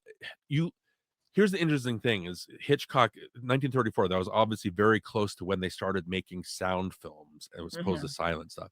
So and I talked about this recently, when you have, I think with Stanford Clark, who you've been on their podcast before with Rachel Wagner, but we talked about silent films, how silent films could only do so much with their stories. They couldn't really be 3-dimensional a lot of the time because, number one, they had intertitles. They couldn't do rich stuff. They were just they did what they could with the medium they had, right? And I think that's what Man Who Knew Too Much 1934 does. The Royal Albert Hall sequence, it's perfectly staged, but it's very, very short because in the remake, obviously Jimmy Stewart gets away. He's not, and so he's able to show up, and so he's able to be more involved. So it's where this in the 1934, it's 6 minutes. I think in the remake, it's 14 minutes. So it's stretched out. Yeah, it's a little more suspenseful. But I just like the more ramshackle kind of Hitchcock trying it out. Like I said, it's important, the original in his filmography, because that is the first, I would say, official Hitchcock film where that's what he scored off of for the rest of his career, right? So no shade against the remake. I just think it's a little too polished for me, where I like kind of the ramshackle, kind of sloppier because it's more fun watching that. And I love the idea that the main character, like the couple, right? It's a daughter they're after. The daughter, who's played by Nova Pilbeam, she's a lot more expressive than the son. The son, I think, in the remake is more like a side. He's there. I don't know if I get as much personality from him as I get from the daughter, from Betty in the original. But the way that Edna Best, she's there at the beginning. She's a sharpshooter, and she's actually able to shoot one of the villains because she's a sharpshooter. Where a cop can't take the shot, she does, and she takes charge. And it's the couple saving their child. Right? I like that stuff. So that's pretty much a long-winded way, Marianne, of saying that I just like the original because it feels a little bit looser and it's a lot I don't know. It's a lot more fun than seeing it done kind of a second time. But And I'm the opposite. I like how it's more I yeah, honed the style and it's more polished, like you said. right. Two different perspectives. We've talked Yeah, about this that's many fine. times before. Yeah. I love that we each have this different perspective, but it's good having that conversation about it. So I'll go right into Vertigo then. Yeah, that's my number 3. It's very similar in that Vertigo has this very slow pace. But that one's even more mysterious because you're like, what the heck is going on here? And I feel like it's a movie that you need to watch multiple times to fully appreciate, to fully understand. I mean, I feel like I saw it pretty young, so it's like I don't think I fully grasped everything that was going on. I saw it like in college, so I don't want to, no shade to my older self, but I'm smarter than I was then. Yeah. And the score, I love just Jimmy Stewart when he's following her, and it's just the feel and the tone of that, and when she's looking at the painting and the grave, and I love the dream sequence. Oh my gosh, that's so cool! Like those weird shots, like his face in the thing, and the falling, and the way he jumps up screaming, and with that score, I mean, that's just fantastic. I mean, I just love this movie, and it's like mesmerizing. That's how I would describe it. Like disquieting and mesmerizing, and the color in it is amazing, and then like that zoom, which people then called like the Hitchcock zoom. The vertigo shot. Yeah, I've heard it referred to as I that. I looked it up, and if you can believe the internet, he didn't like invent it. It was a cameraman named Irwin Roberts developed it, but then it became known as like the Hitchcock kind of zoom or something like that. And I think because it was the first movie to actually use it, like entertainment wise. Yeah. Now, what's interesting to me is I've heard people say that they don't like Jimmy Stewart in it, that they think he's miscast. And I do not agree at all. I think he's so good in it. It's one of his most different performances, but he's so good, and he's just, his character is so obsessive. He just gets lost in this obsession, and it's like it's love, but it's not really like true love because it's too obsessive to be, healthy, at least healthy love. It's toxic, and I love it. Poor Kim Novak because the ultimate pawn, right? Yeah, I feel so sorry for her because she loves Scotty so much that she's like she'll just do anything for him, and I'm like, this is different than Rear Window, where I'm like, come on, he's so obsessive. You do not have to change yourself. This is not healthy at all, and it's sad that the ending, but it's almost like, how was this movie gonna end? Because he wasn't gonna. I don't think he was gonna change the way he was, and that's a very abrupt ending. And I feel. Yeah, we'll come back to that. I feel really bad for poor Barbara Bel Geddes. Oh yes. Oh, poor Midge. Because and that scene where she's just like hitting herself, going stupid. I'm like, oh, you poor dear, because she thought it would be funny, and the portrait. With the portrait. I feel like did I see there was like an ending where she was like helping him? They have drinks. Yeah, something like that. Yeah. Right? I go back and forth with whether I like that was cut. It's like part of me is like that. Yeah, it's nice for her. Yeah. And part of me is like, but he doesn't really deserve it. But I kind of like that they left that out because. Yeah.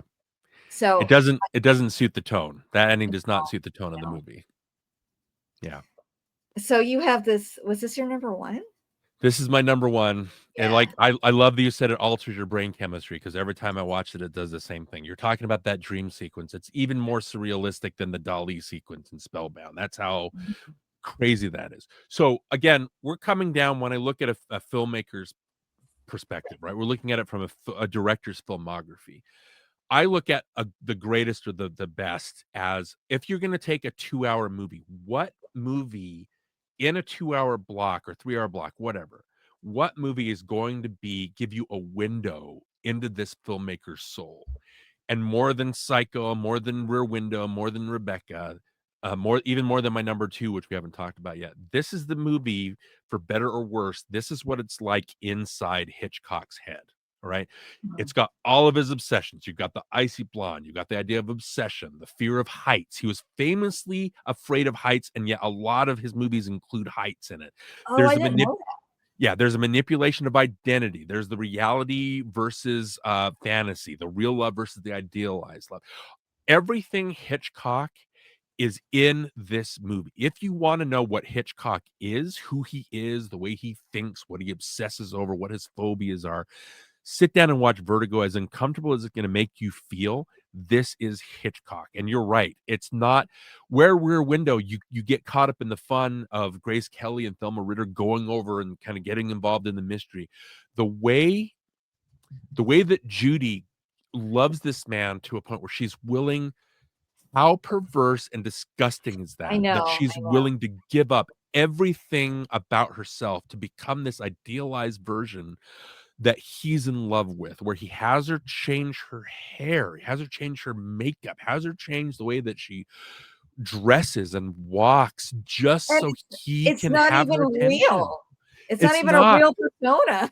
It's not. It's He all made doesn't up. know Madeline. Yeah. He doesn't know who she is. He only knows Judy as Madeline, right? The way that Gavin manipulates his friend to do this. And here's the thing with the ending, Marianne. This might be Hitchcock's sickest joke. Gavin basically says to him, because he has that scene in the beginning where they're chasing after a suspect, and he's holding onto the bill, and he sees the cop fall, and that's when you get the vertigo shot. The vertigo shot, Spielberg copied that for Jaws, like one of my all-time favorite movies, right? De Palma, famously obsessed with Hitchcock and turning everything more perverse.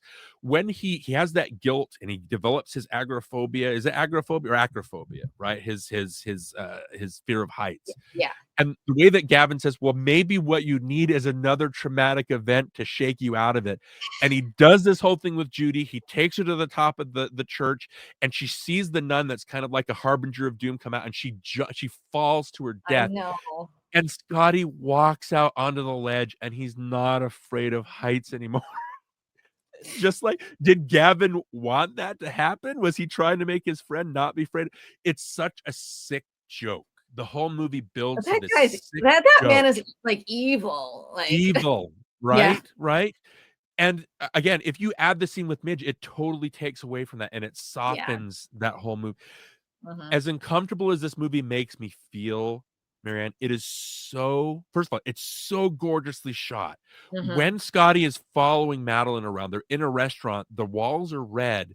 When you take his subjective point of view, all of a sudden the walls start almost pulsating with red. The red becomes almost, you can't look at it because it's just his passion, right? It's his idealized version. Everything about this movie is so gorgeously done, and it makes you feel so uncomfortable.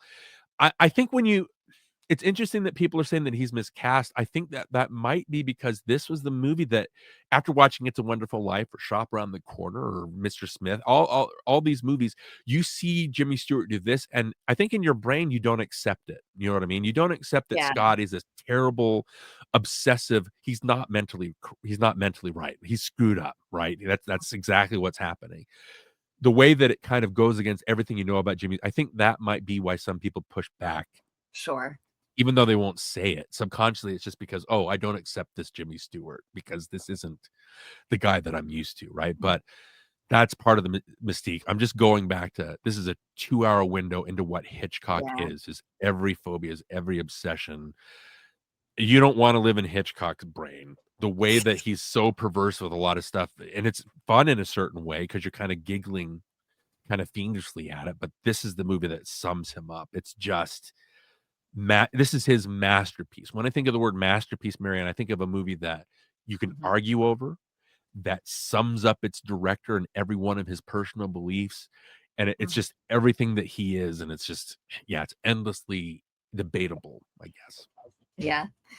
And it's funny because he doesn't start off that bad of a character. Like he's not the best, but he's fine, you know.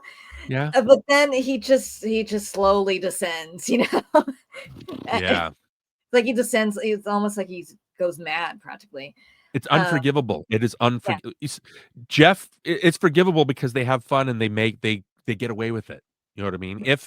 If Lisa had been killed in Rear Window, I think we'd have a harder time accepting that movie, right? For And sure. This is the complete opposite of that.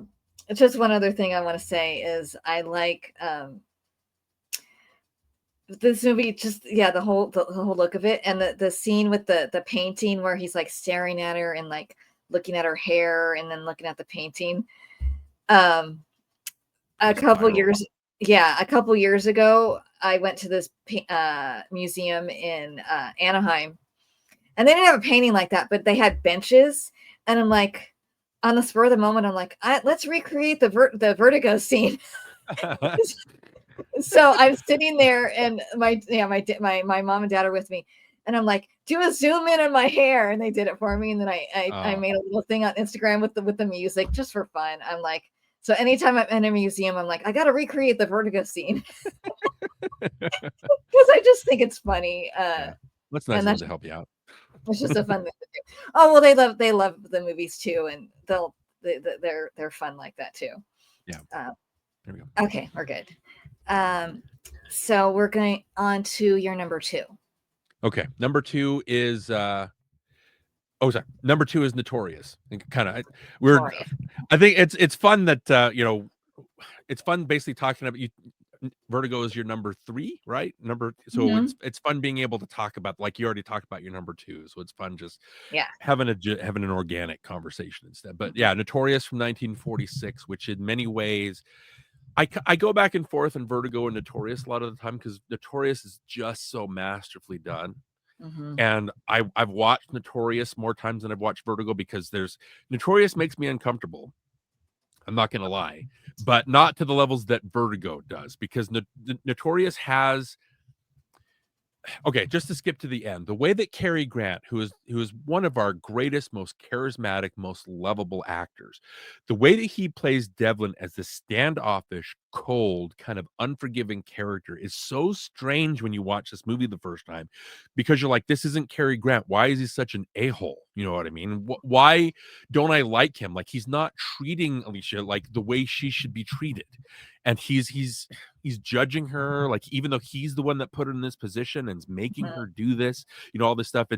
And so he's basically being, like I said, he's being an a-hole. He's not getting involved.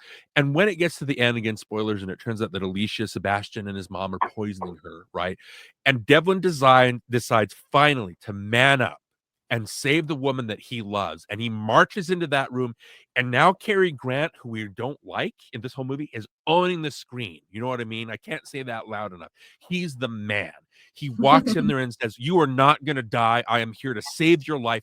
Get up, Alicia. We're getting out of here. And the way that she's so weak and she's so poisoned at that point that the way he gives her like the energy and the drive to get up, it is so satisfying. Like maybe the most satisfying like turn in all of Hitchcock's movies. And like I said, the way that in Rebecca Hitchcock played with that wide shot of the servants, and then all of a sudden magically Danvers is there. Like I said, Hitchcock does this all the time. When he is walking Alicia out and there's nothing Sebastian can do, right? And they're walking down those stairs to the car. The way that the scene plays out where they're having that conversation, Marianne, there are more stairs as they're in close-ups than there are in the wide shot of the stairs. But the way that Hitchcock is manipulating that moment to draw out that suspense and draw out Sebastian's fate, you know what I mean? It's so well done. That's what I mean. Like it's uncomfortable to watch, but it's so satisfying in the end how he just goes in there and decides, I'm not going to be this idiot anymore, and I'm going to stand up for what I believe and save this person that I care for, and I put her in this situation. It's so satisfying, but also you're looking at, I think it's so elegantly done, right? I think that there's so much imagery. You see them Famously, this movie has the longest kiss in history, in cinematic history up to this point, because the Hays Code wouldn't let a couple make out. And so the way that Hitchcock does it, they're in close-ups and they're hit. And so Bergman and Grant are able to kiss and they separate, they have a conversation, but they're still embracing. They're able to kiss some more. It's basically a makeout scene that lasts for 3 minutes, but he intersperses it with dialogue. Again, there were ways to cheat that Hays Code. Danvers and Rebecca was a lesbian in the book, and they were able to put all this. It's very obvious when she pointed out, but the Hays Code people are like so dumb, I guess, that they don't kind of pick up on that, or they just kind of let it happen. But it lets filmmakers play and do things more creatively instead of coming right out and doing it, right? And so just the way that they play out that scene, and they're so intimate, and then Devlin goes out and he gets that bottle of champagne, and then he meets with his superiors, and they basically tell him, you need to send her in there. She's part of your mission, right? You manipulate her notorious reputation kind of as a promiscuous woman, right? You send her in there. And he discards that champagne bottle, which again is a symbol of their relationship. And from that point on, when you see them the next time, they're never in that intimate close-up, those intimate two shots with each other anymore. They're kind of separated by blocking. One's in the background, one's in the foreground. There's a part where Ingrid Bergman walks behind like a curtain. And because she's given up drinking, because she's going to do this for the man that she loves, you see her take a drink and basically, give up on some of her morals that she's had all of a sudden. It's, again, that's what I'm talking about. I want to see blocking. I want to see filmmaking that's visually giving you information. Marianne, you could just rely on them talking, and you can tell that they're kind of splitting apart because they have different ideals. But because Hitchcock shoots it in a way where you also get that spatially from them, I just think is so very masterful. It has that shot of, the ballroom where they have to steal that key, and it has that crane shots all the way down.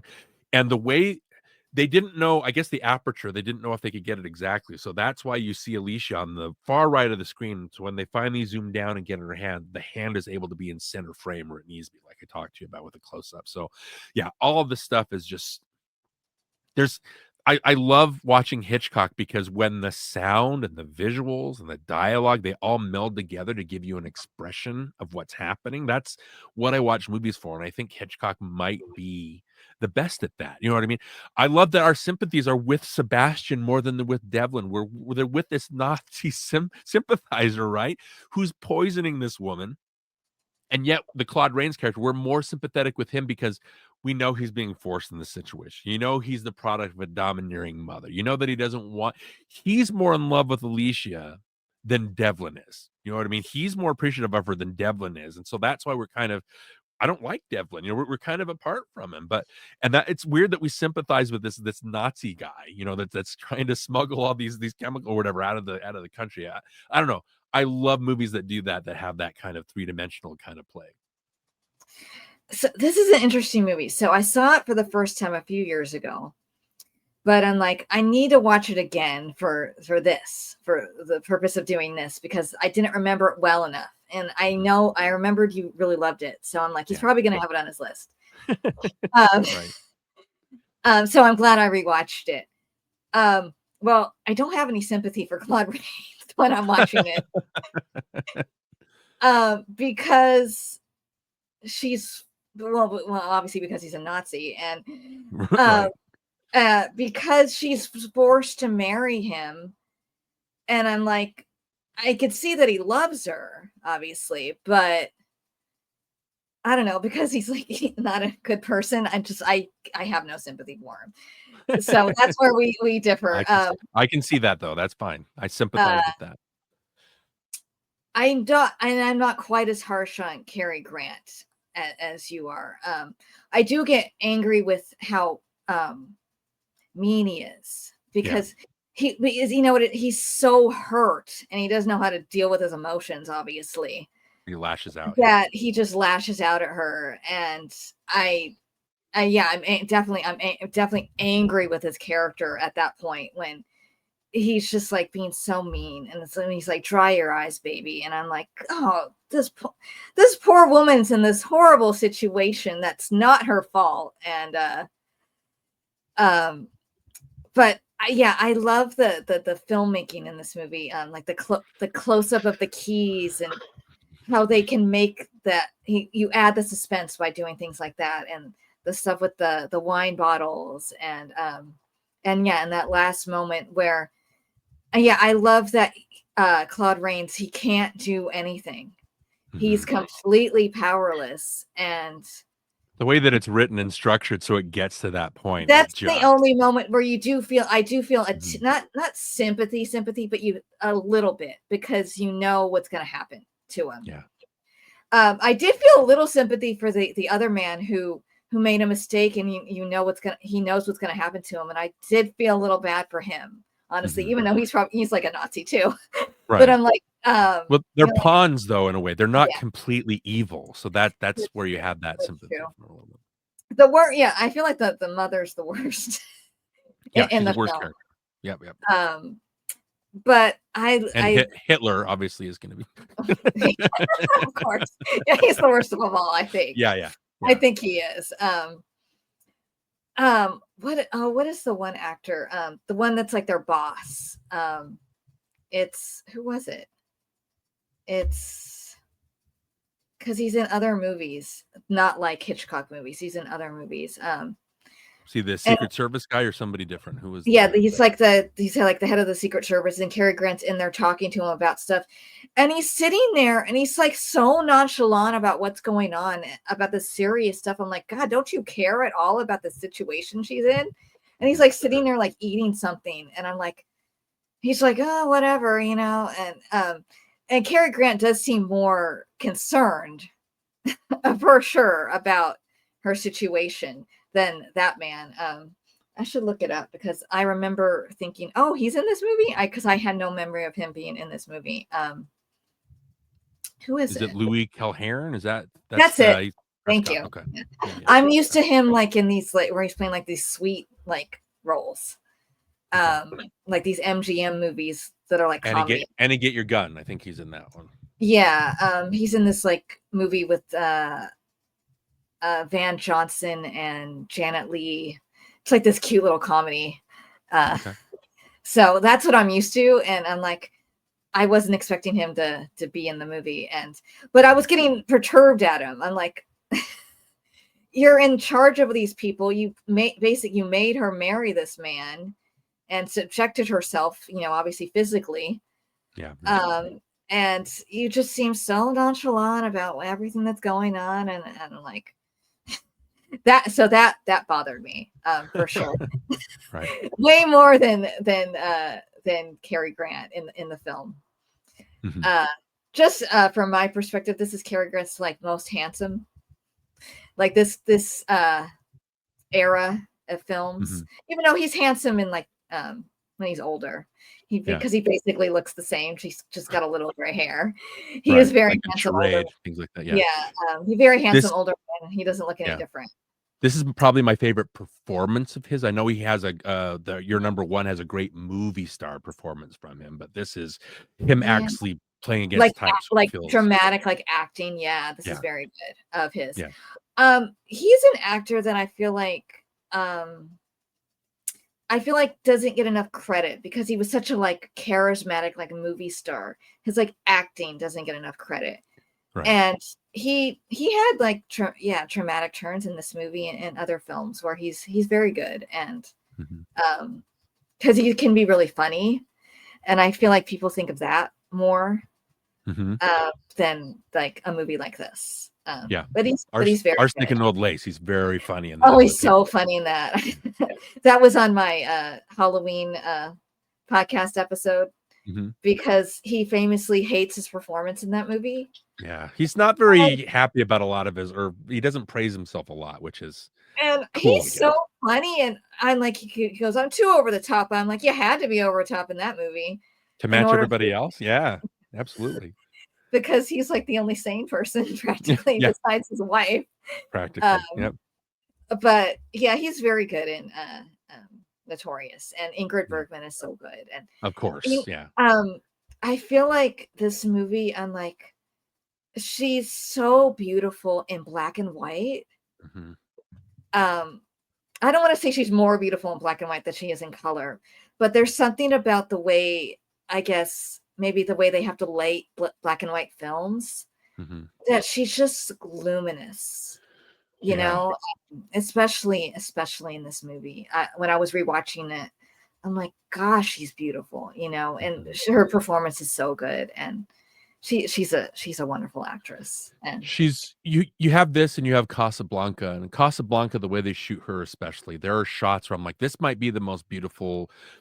No offense to you, Marianne, but, you know, she might be the most beautiful woman ever to exist on the planet. You look at certain shots of her and you're like, "Whoa," like, the camera loves this woman, and you're the camera, like, you're obviously staring at her the same way, and so, this again is I would say Casablanca is more she's more of a pawn well, actually, she's a pawn in both of these, that's crazy, but she has I don't know, she's kind of like in the love triangle, like she's obviously being manipulated, all that stuff, and it's more of a movie star performance, I guess, in Casablanca. Mhm. She's very, very good. But in this one, it's just seeing the despair and just when she's just kind of reconciles herself that, yeah, I'm being poisoned, right? This is just what's this is I deserve this in a way. Like that's literally what she seems to be what she thinks. And you don't that's another thing that kind of makes you like Devlin, get in there, man. Like do something about Yeah, this. But what I think is fascinating is this was remade as Mission Impossible 2. Mission Impossible 2 has the same plot, just with more doves and motorcycles, right? And it has some of the same scenes. It has oh a my god, racetrack you're scene. right. It I has a never thought scene of that. where Sebastian or you know the whatever the Ambrose character Mission Impossible 2 finds out that she's conning him, right? That she's and it's the same exact the problem is when you have a movie that compares it, when you can compare it to that, Mission Impossible 2 does not lay the groundwork for any of it. Tom Cruise is a flat out a-hole, and it's not Ethan Hunt, the Ethan Hunt that we know for the rest of the Mission Impossible. It doesn't have the same like Mhm. it's much more satisfying to see, like I said, Cary Grant march in there and be a man than it is to see Tom Cruise flying around on Yeah, motorcycles.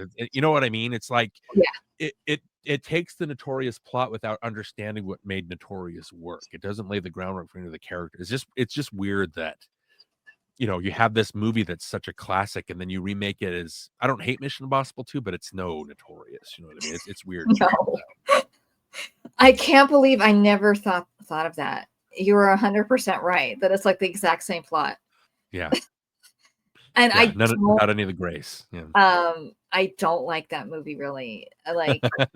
yeah. I love those movies, but that one is just like, ugh, no. It stands apart. It's not the same as the rest of them. It's Yeah, like all these weird, long, slow motion shots. I'm like, what the heck is this? I mean, it's so yeah, strange.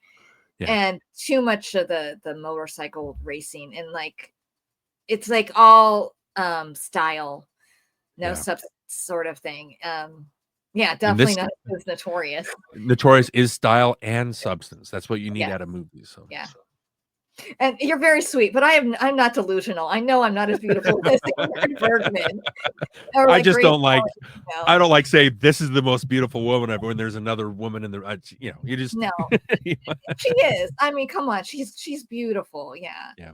I'm not dumb. Yeah, I'm I'm not no delusional. Cary Grant either. I can admit that. So Yeah. you know, we're fine.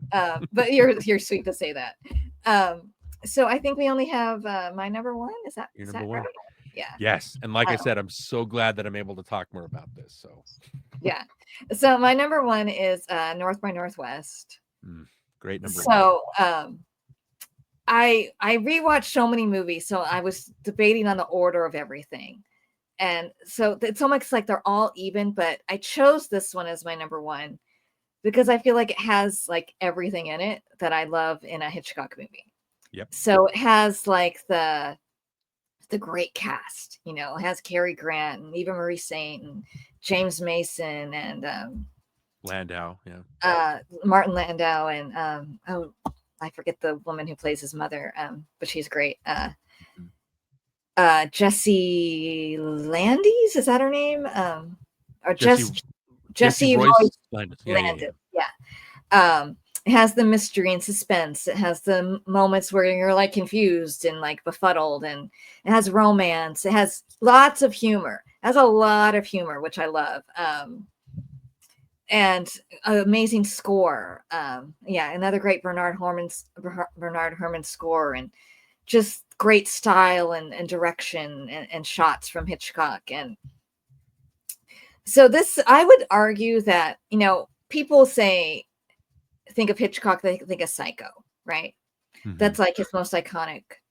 But I think this is pretty darn close as far as like iconic Hitchcock is, because I feel like the shower scene and the scene where Cary Grant's running away from the plane, the crop duster plane, are pretty even as far as like people knowing them, recognizing them, I would say. And then North by Northwest has like two iconic scenes. It has that, and then it has the scene on Mount Rushmore. Yep. So I'm like, this is almost as iconic as Alfred Hitchcock gets, in my opinion. And I love the whole tone and feel of the movie, and I love Cary Grant in it. I love how he can be really funny in it, and I love how he famously didn't understand the script at all, but that really plays on screen because he's like, he's so confused, and you're right, you're confused with him. You're like, what is going on here? And you don't understand. Like the most famous scene in the movie is like I love the moment where he's standing on one side of the road and the other man's on the other side, and you're like, is this the person he's supposed to meet? I don't know. And I love how the camera is like from his perspective, and it's like bouncing, like walking as he's walking across to meet him. Yeah. And it's like, oh, is this him? And then it's not. And it's like just another guy waiting for a bus. Waiting for the bus. It's like, what the heck? Where is this guy he's supposed to meet? And it's like, you're just, like I said, you're befuddled and confused. And yeah, I like that it's like slow, like the other movies that I love. I like that it's a slow reveal that what's going on. And this one's interesting because it's the mistaken identity. And when you rewatch it, maybe you don't notice it the first time, but when you rewatch it, you go, oh, it's right there. That the moment that they think he's someone else. And just because he's just trying to get someone's attention because they had paged Mr. Kaplan or whatever. And I love how this movie like is sort of like slow and then fast. It's slow and then fast. So often. So like when he's in the is it the United Nations? Yep. It's like it's slow and then all of a sudden it's really fast when it's like the guy's stabbed and he's holding the knife. For one thing, I'm like, what the heck are you grabbing the knife? I'm like, are you dumb? Yeah. Man, they do that in so many movies. Like, don't touch the murder weapon. And then that long shot when he's running out of that, I'm like, oh, that's great. And then when Eva Marie Saint is walking away to the plane, and then just all of a sudden she just runs she gets away really fast, and then the score comes in. I just I love that. And what was the other part? When all of a sudden the plane crashes into the truck. I'm like, oh, that got real serious real fast. It was really quiet. And but I love how like I said, I love how funny he could be. Yeah, serious and then funny in this movie. And then this is the funniest Hitchcock movie. James Mason is just like the perfect villain. He's got like the perfect demeanor and perfect voice for a character like this.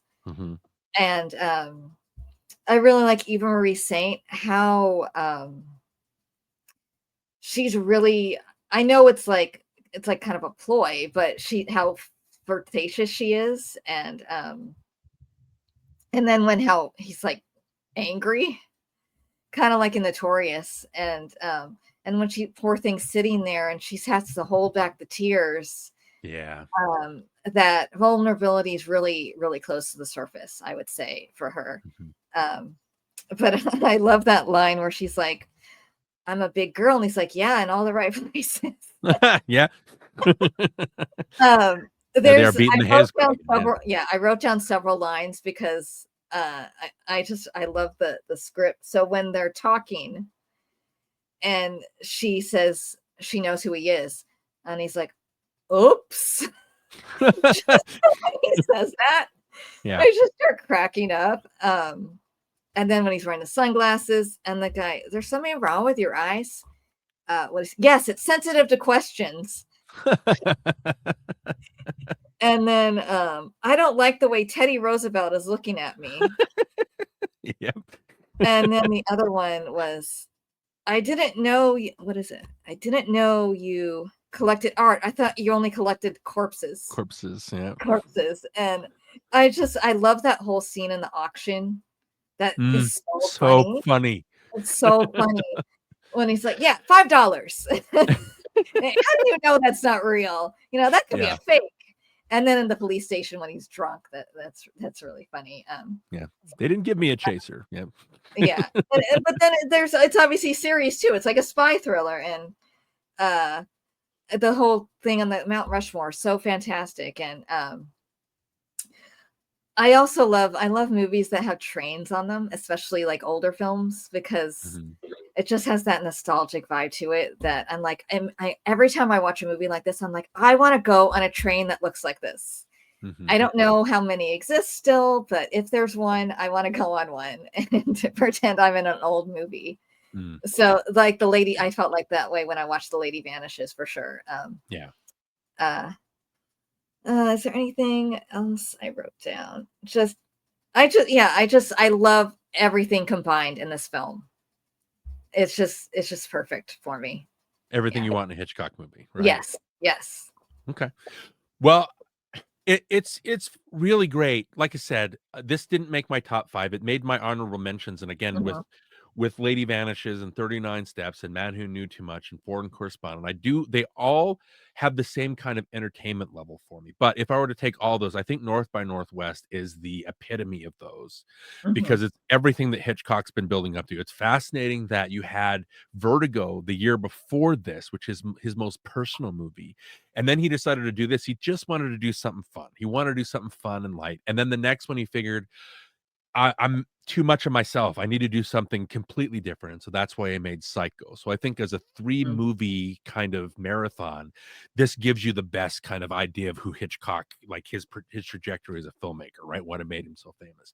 So Ernest Lehman, who wrote the screenplay for him, he wanted to make the Hitchcock picture to end all Hitchcock pictures, which it's exactly what he made for You, right? Yeah. And I love that Hitchcock so we talked about Mission Impossible 2, the way that John Woo organized that movie. He just had ideas for set pieces. And then he told Robert Towne, famous screenwriter, to write a movie around these set pieces. So that's what he did. That's exactly how this movie was written. Hitchcock just had the Mount Rushmore scene. He had a couple other scenes in mind. And he told Ernest Lehman, write me a script that fits this. I'm going to go make Vertigo. You write me a script that's North by Northwest, right? And so I love the behind the scenes stuff. Ernest Lehman didn't know what to... He wasn't ever arrested for drunk driving. So he went to a police station and he asked them to arrest him so he could write that into a scene, right? He actually went to the United Nations and he went to Mount Rushmore to get the idea of the geography and how to write a scene. And when the people there found out that he was trying to write a murder scene for Hitchcock, the United Nations banned Hitchcock from filming there. He banned Hitchcock from shooting at Mount Rushmore because they didn't want him to denigrate these monuments, right? And so they made them. I think they have one shot of him Grant actually walking to the United Nations. It is, got that by just braving it and kind of a guerrilla filmmaking thing. And then the Mount Rushmore, there was obvious his set. But the way that Lehman, there's a very famous story that he didn't know. He got into a funk and he didn't know how to write the third act. And so he went and he met with Hitchcock and they brainstormed something. And as they were talking about something, I think Hitchcock said, well, let's bring a mystery writer in and let's see what we can do about bringing a mystery element. And as they were talking, all of a sudden Lehman said, and then she pulls out a gun and she pretends to shoot him, right? He's like, I don't know where that came from. Hitchcock he wasn't mad that I interrupted his train of thought. Hitchcock just went with it. He's like, oh yeah, that's right. The Polish underground would sometimes kill their people to show them that they meant business. And Lehman says that sometimes when you're doing other things, all of a sudden your right brain does something where it's still working and it figures out a problem while you're doing something else. And so from that moment on, he knew exactly what to do for the rest of the movie and he wrote the rest of the movie like that. But what I think is great, and this is the difference between this and Mission Impossible 2. Mission Impossible 2 doesn't gel. This one gels together because, like you said, Marianne, we're caught inside Thornhill's brain. We don't know what's going on. We're struggling to keep up, and that's exactly what the movie is. You're like trying to keep up with stuff to the point where it gets to the crop dusting sequence. It's almost a silent film sequence. Yeah. Where it's, you see him show up at the crossroads, he gets off the bus, you see cars pass, you see a truck pass, you know what I mean? You don't know what's going on. This other guy shows up, he goes and talks to him. All the guy is there for to say, that's weird. The crop duster is dusting where there's no crops. Yeah. Right. And so it's just this it's an instant classic of a scene. I put this movie on just to get caught up in the vibe of the crop dusting sequence, and I watched the rest of the movie. Like, that's how fun it is. When he's in that auction scene, and you know what he's doing, he's going to be killed, but he's trying to create a diversion so that cops will come in. He's trying to be a nuisance.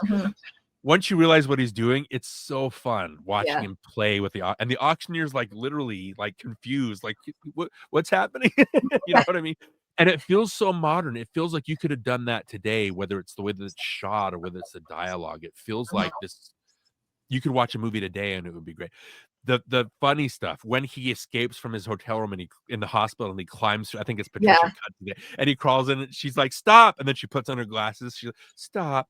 It's so funny. Like, and that's what I mean, like when they were making this, I think Ian Fleming had already had a few James Bond books out, and so Lehman basically told Hitchcock, look at these James Bond books, I think this is what we need to do, right? And so that he says Thornhill. My name is Thornhill, Roger Thornhill. Like it'll say Bond, James Bond.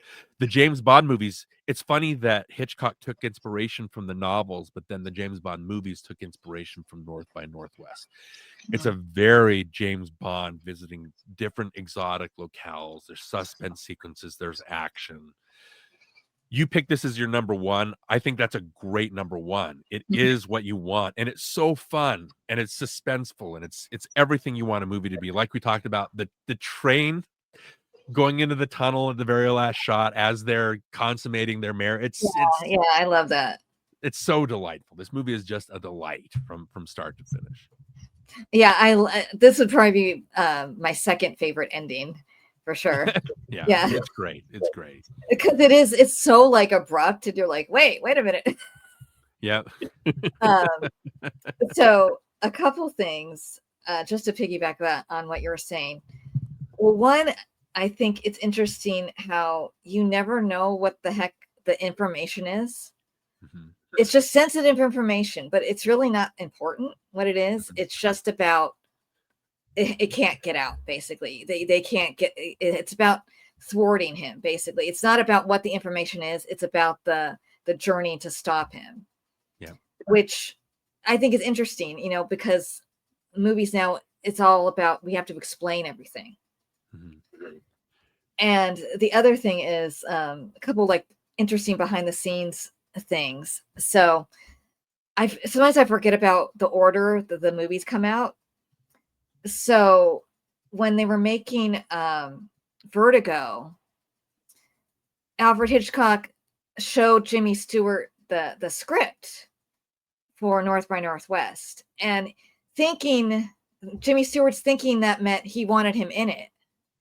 And he didn't. He always wanted Cary Grant in it. But he didn't want to like ruin like their relationship or like hurt his feelings, so he delayed it so long until Jimmy Stewart was making another movie, so then he could get who he really wanted in the movie was Cary Grant. And I think if I remember correctly, Hitchcock kind of blamed Jimmy Stewart for Vertigo not doing well.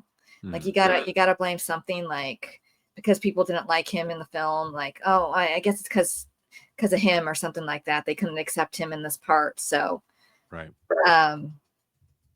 Even though they still had a cordial relationship, but and that's just interesting to think about. It's like poor Jimmy Stewart's like, he was all excited that he was going to make another movie, and no, he doesn't want you in it. and then the other funny thing is, I always notice it now, the mistake in the film, that the little boy covers his ears before she shoots the gun. And it's like, this little kid, and like, obviously you just didn't catch it.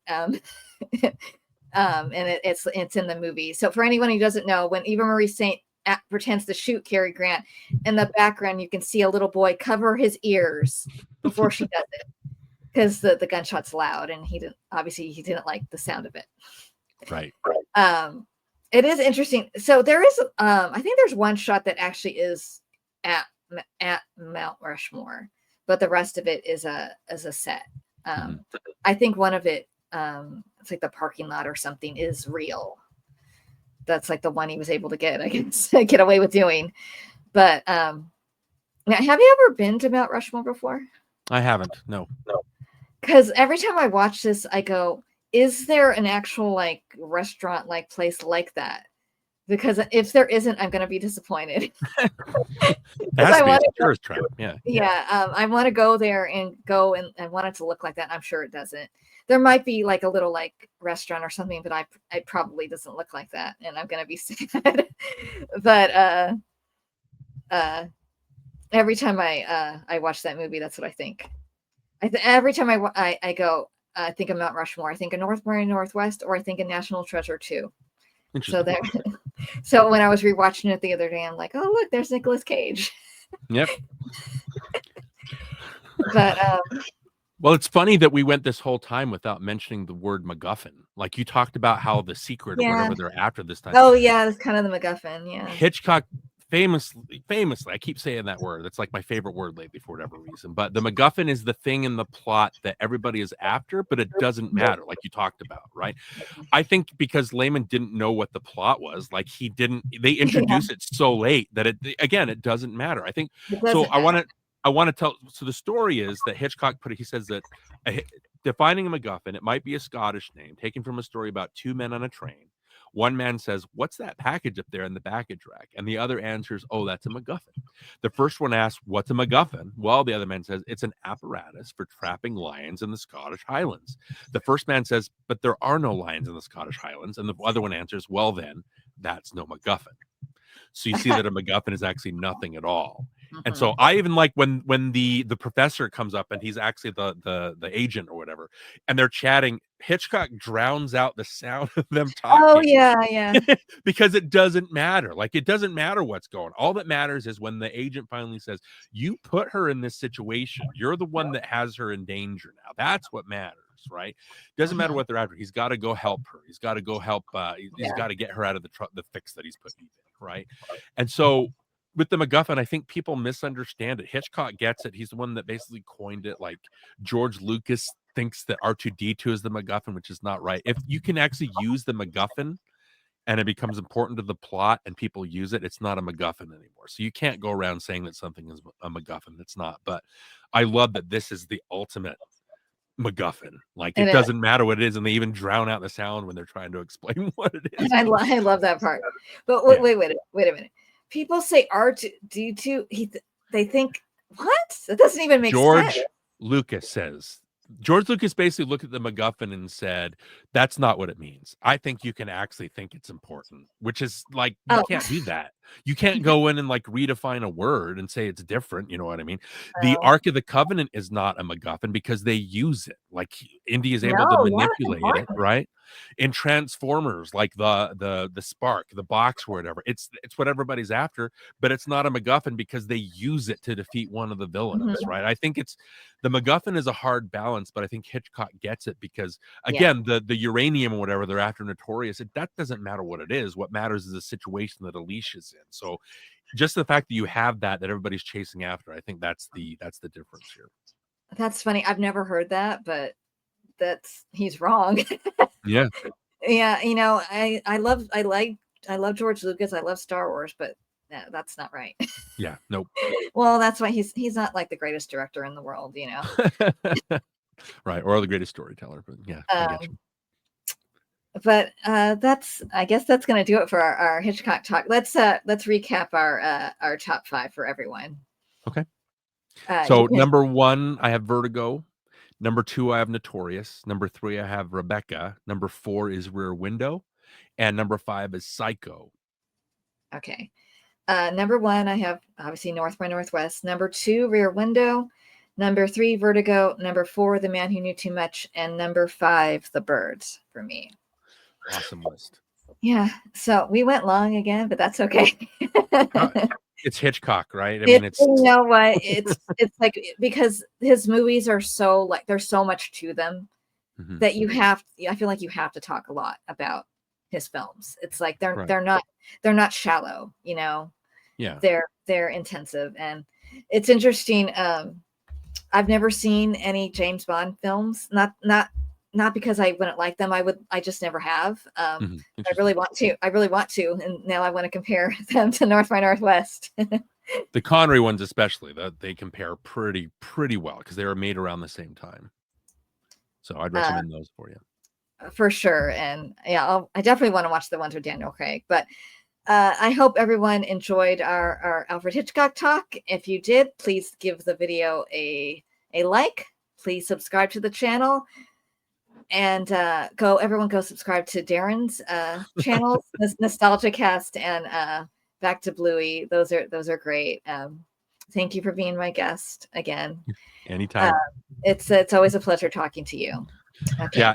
It's weird that you said that you can't get other people to talk about old movies with you. And so I think that's kind of a shame, because the DNA for everything we watch now is in these movies. You know what I mean? Everything that you appreciate about entertainment and suspense, Hitchcock coined a lot of this stuff. He's the master at it. And so if you can't appreciate this stuff and see where all the movies that are coming out now, where they come from and how they were formed, then that's on you. You've got a really narrow eyesight or point of view on what movies can do or what they are. So I appreciate this conversation. Yeah, if people love movies and they want to know more about cinema, they should watch Hitchcock films for sure, especially if they enjoy suspense films. But like I said, I hope everyone enjoyed watching or listening to this, and have a beautiful, beautiful day. Take care.